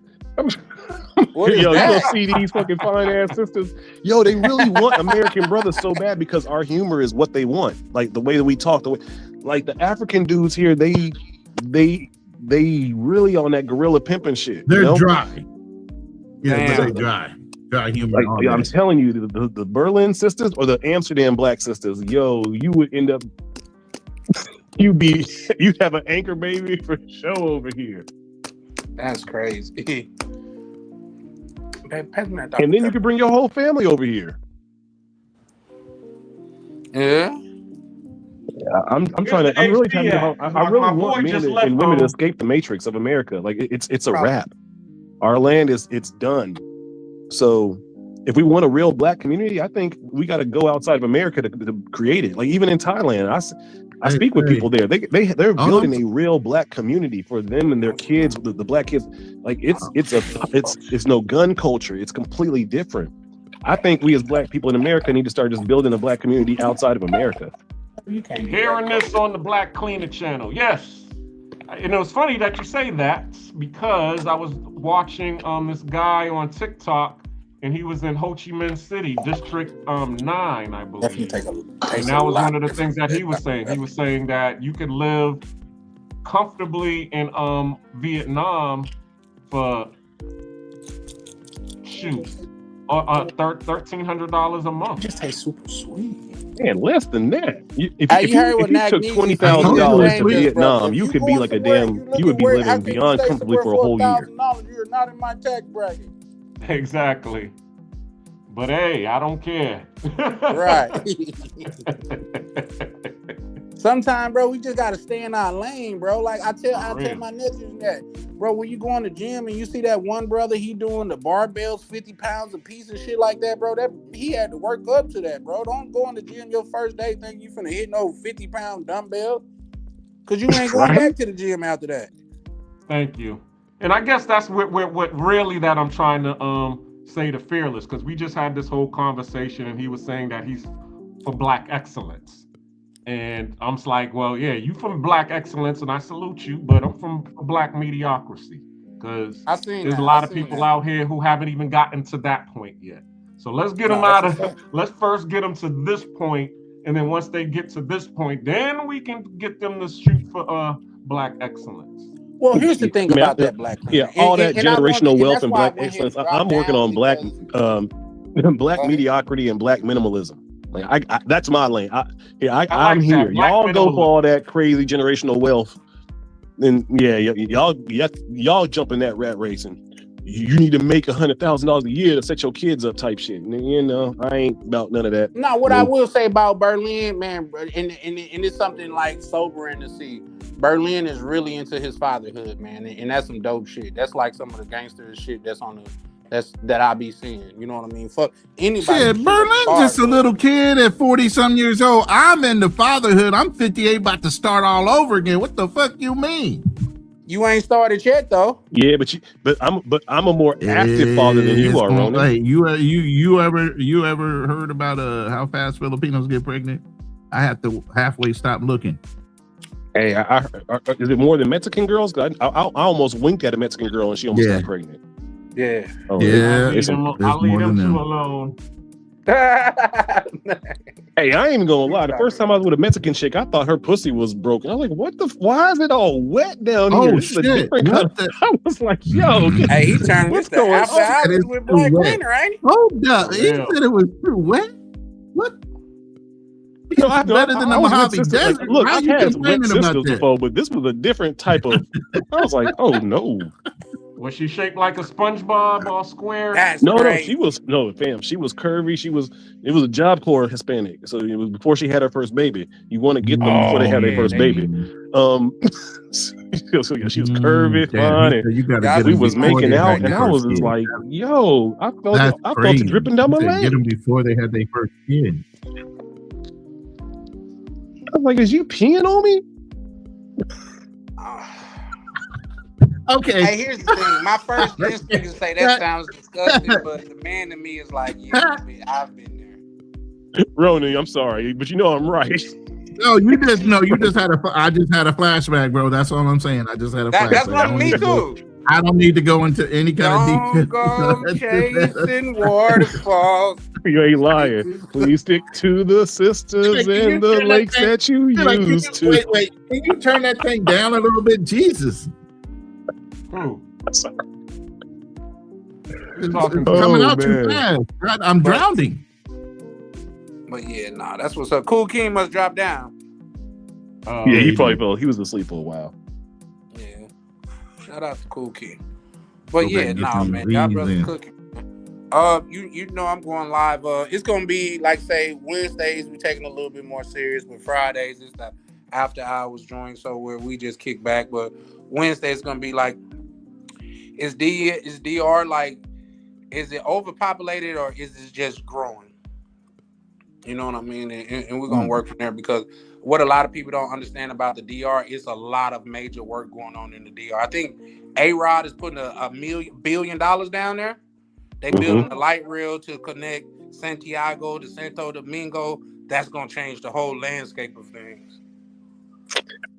But before you, wouldn't it be smarter to invest in Thailand because the DR still can get hit by those hurricanes, right? So it's kind of like, But you can't own anything in Thailand. you can't own anything in the DR, really, unless you Yeah, like you can. married in. Nah, you can. You can own real You estate. definitely can. Oh, okay. In Thailand, you can only own like a property for 70 years, and then it goes back to 99 something. year Condo. lease. Yeah. No, you can own condos, but you can do 99. You just can't year own the leases land. on property. Yeah. You can But own like I the said, the building. best way to You do just that can't own is the I'm a marry country somebody boy, and I and love have a land. kid. Yeah. Hey, marry My somebody, homeboy have a who's kid. running There's your around in lease. Thailand. That's what he did. He married in. He said he didn't marry the woman. He married the family. Yeah, that's how it is in those he's Asian cool with the countries. Ain't grandpa, just like the what you grandma, thought, Ronnie? And don't believe all that. Don't believe all that. It's not true. no. Some of those women do not want their families involved. Extended family, immediate family, yeah, that might be true on immediate family, but some of the extended family, because of the greed, hell no, they trying to keep their immediate their extended family away from that shit. Like, I have not met my lady's extended family at all. Just her immediate family, her little brother and sisters, which they're not little, they're teens, and her mom and dad. That's all I've met. And her sister, by chance, because we stumbled across her at the mall. I never purposely went to her house or anything. And the rest of the family, you really they don't see me at all. You don't want to, though, do you? No, I don't necessarily don't care. I don't care if I do or don't. But because of their personalities and who they are, he is like, no, absolutely not. They don't even know where we live at. They just see the truck every once in a while. Okay. They're like, where the fuck did you get that truck? What did it? And they still don't say shit about that either. So yeah, not every family is trying to pull you into that mix. If they are, I'd be like, okay, that's a little bit of a red flag. Y'all might want to slow down with that one. Why they getting the whole family all up in it? And you, as the foreigner, have the right to say, look, I'm not going to deal with that. Yeah. Sorry, Bobby. Maybe. It's 3:00 in the fucking morning. I I'm know. never up this early. I'm sleeping. Who said that? Your lady? Oh my goodness. Okay. Yeah. But here's the thing. Wait, hold on. Well, tell your lady to start doing her job, and you would get off the damn stream. No, believe it or not, I was the one chose to get on the like, stream. shit, it's that simple. Damn, you try. Hey, just because you had a bad day, Berlin, don't be throwing salt in his game, man. Stop it. Hey, my Let game me is spread some chaos, Ronan. Like, you gotta understand me. He trying to bomb your date. Watch out. I'm trying to bomb from Germany. You hear how misery loves company? There you go. That's Ain't a that some perfect shit? Ain't that demonstration some of shit? it. Good Right. call out, Ronnie. Good call out. I'm like, Berlin say, I ain't getting that tonight. Neither is you, nigga. Right, neither is you, nigga. You gonna have dry dick too. Oh, he's getting something tonight. Where's my horn? Where's my horn? I gotta do a Don DeMarco on that shit. Stream over. Y'all brothers crazy. Yeah. But yeah, I'm finna go pay her some never mind. What they say on Hoodlum, you don't never pay me no never mind. I'm finna pay her some never mind. So like I said, I just seen you brothers up here. Hey man, go make her some tacos, all right? Believe it or not, that's crazy that you said that because I made her some nachos. No, that's what she's gonna make him. That's what she's supposed to make him when they're done. That's what she. Are you cooking it or are you ordering it? I made some nachos. I'm a country boy, man. Wait. You cooked it? She didn't get up in there and do it?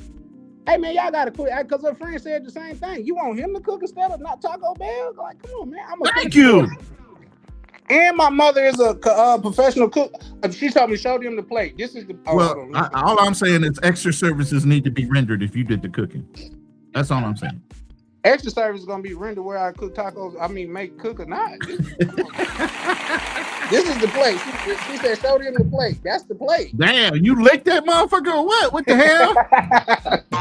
It was fire. Hey, give me that. Fire. Hey, you're like, give me an extra burrito shell so I can wipe and sop this juice up. I'm a good cook though. Like, listen, don't have me cook for your lady because you're gonna be like, damn, he could cook too. Yeah, Mr. Wonderful. Sometimes.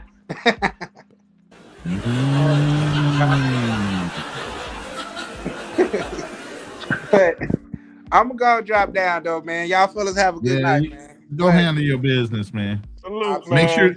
sure she makes you a sandwich afterwards. Hey, you need to make him a sandwich when he gets done. We don't. Yeah, okay. You don't be sweet. This motherfucker. Oh, she said nighty night. Sometimes, you know. She said she's gonna have you sucking your thumb. She's gonna have you sucking your thumb.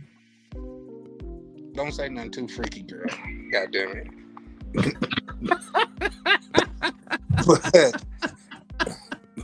Damn, you gotta threaten to tell her to be quiet. Hey, just listen. That shit is hilarious. You know, she do. But, all right, guys, I'm gonna get up out of here before I get Black Cleaner in trouble on this YouTube screen. Before you get yourself in trouble, shit. Don't be selling cookies you can't, man. Go on and handle that. Y'all have a good one, man. Yes, sir. Charlie Chan. Oh shit. Damn, I thought my camera was turned around. Hold on. Yeah, don't do that. Yeah, no case, no face, no case, right? But Charlie Chan over now, man. Shout out to y'all, brothers, man. I'll be watching from the chat though. No, y'all don't watch. Focus. Don't watch. Focus, Ninja. Focus. Bro said, don't watch. Shout out. Don't watch. You need to focus. Hey, y'all have a good one, man. All right. Yep. Bless. One. All right. All right, man. I mean, you had a good show, man. You did I don't know how many hours the first one is, and now we're on the cool down. Yeah, you shut this down, man. You did your job tonight. Yep, I appreciate everybody who showed up in the chat. It's only us here now, so we're about to close everything out. What you said you got something going on Thursdays? Yeah, we're gonna do the Thursday night therapies. That's coming back. I got an intro. No, I got a hype video. That's not an intro. The intro I'm working on right now. Okay. Yeah, but I got a little hype video. Let me go ahead and play it for y'all. If you don't mind, Black Cleaner, let me load it here real quick. Where is it at? Oh, there it is. It's in this folder. I have your video and the Thursday night therapy session in the same video, in the same folder. Okay. All right, there you go. You can throw that up. When being strong isn't enough, you can provide. That lag is you can crazy. Protect. You can keep moving forward and still carry things nobody around you knows about. Pressure, loss, divorce.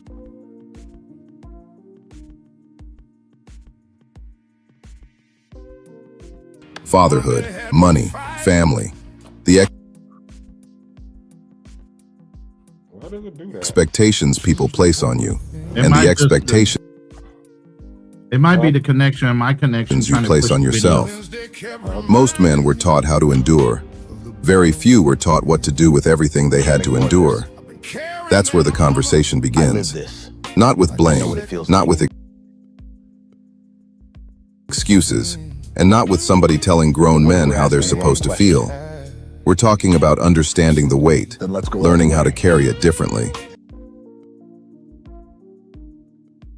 and knowing when it's time to put some of it down. It's the part no one wants to face. This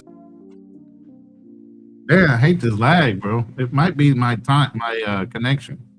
is Thursday night therapy session. 3 men, 3 different roads through life, That's where the breakthrough is. and 1 table where the conversations most men have privately finally get spoken out loud. Ronin Travelers, Fearless Talk Live, and Tapped In with Troy. A new season is coming, and this time, we're going deeper. Just some truth we came to find. It's Thursday night therapy, where a man can drop his guard. We ain't promising an easy answer. We're just talking through the heart.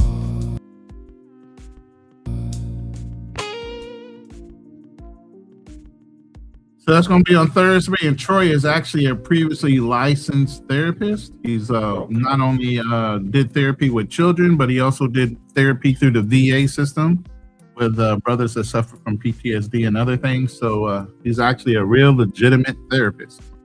I'm going to address some men's issues within our community. And I think it's a good thing. Because before we had this, we had a female. And sometimes she'd change up on us and stay loyal to the female side of the house. You know what I'm saying? Mm-hmm. Yeah, you were saying something about that. I remember that. So it's good to see, have an actual male perspective. And I look forward to it because I got some stuff that I want to get off my chest as well. Peel back the layers. But, you know, Ronan, looking for topics of subjects. You know what I'm saying? So if there's certain things you think we as men in the community need to address, definitely let me know. Yeah, most definitely. Address it. But I appreciate because, you know, you got your own little media situation going on over there. Ronan Travels Media. What you got? The what's it? The Lions Den? Lions Den, Hit and Run, Thursday night therapy session, and then I have my own show, and I'm also doing the AI filmmakers playbook, which I'm writing a book on how to get started in AI, and so you don't have to start the roadmap all over again. It's just the direction I took, all my lessons learned, all my bad habits, and how to jump into the game a lot faster. It's not to teach you how to get wealthy, it's just to show you how to use the software. You know, and that's constantly being updated. The more I learn, the more updated the book is. So until I put it out, I keep updating the book on shortcuts with the new software, the new apps and stuff like that. All right. So check out Ronan, of course. Ronan Travelers. Those who see this now and in the future, because, you know, this is going, I hope people actually, you know, get to watch all of this coming in the future. All my future people of the Black channel, the Black Cleaner Media. I'm trying to emulate Ronan over here. It's his world. I'm just living in it. But, all right, man, I'm going to let you go because it's about to be 4 o'clock in the morning over here. So I'm about to go get some sleep, and I guess if I don't see you on Charlie Chan when he goes live, was it Wednesday? Then I definitely will see you on Thursday.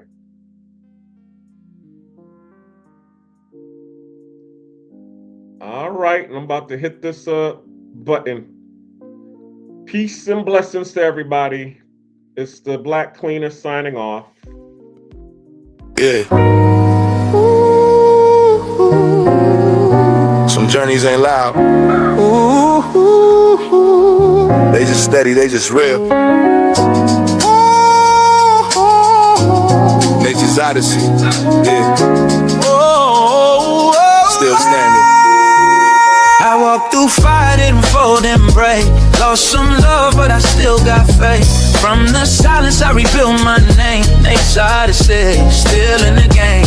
I done seen the highs and the lows unfold. Heart stay warm when the world went cold.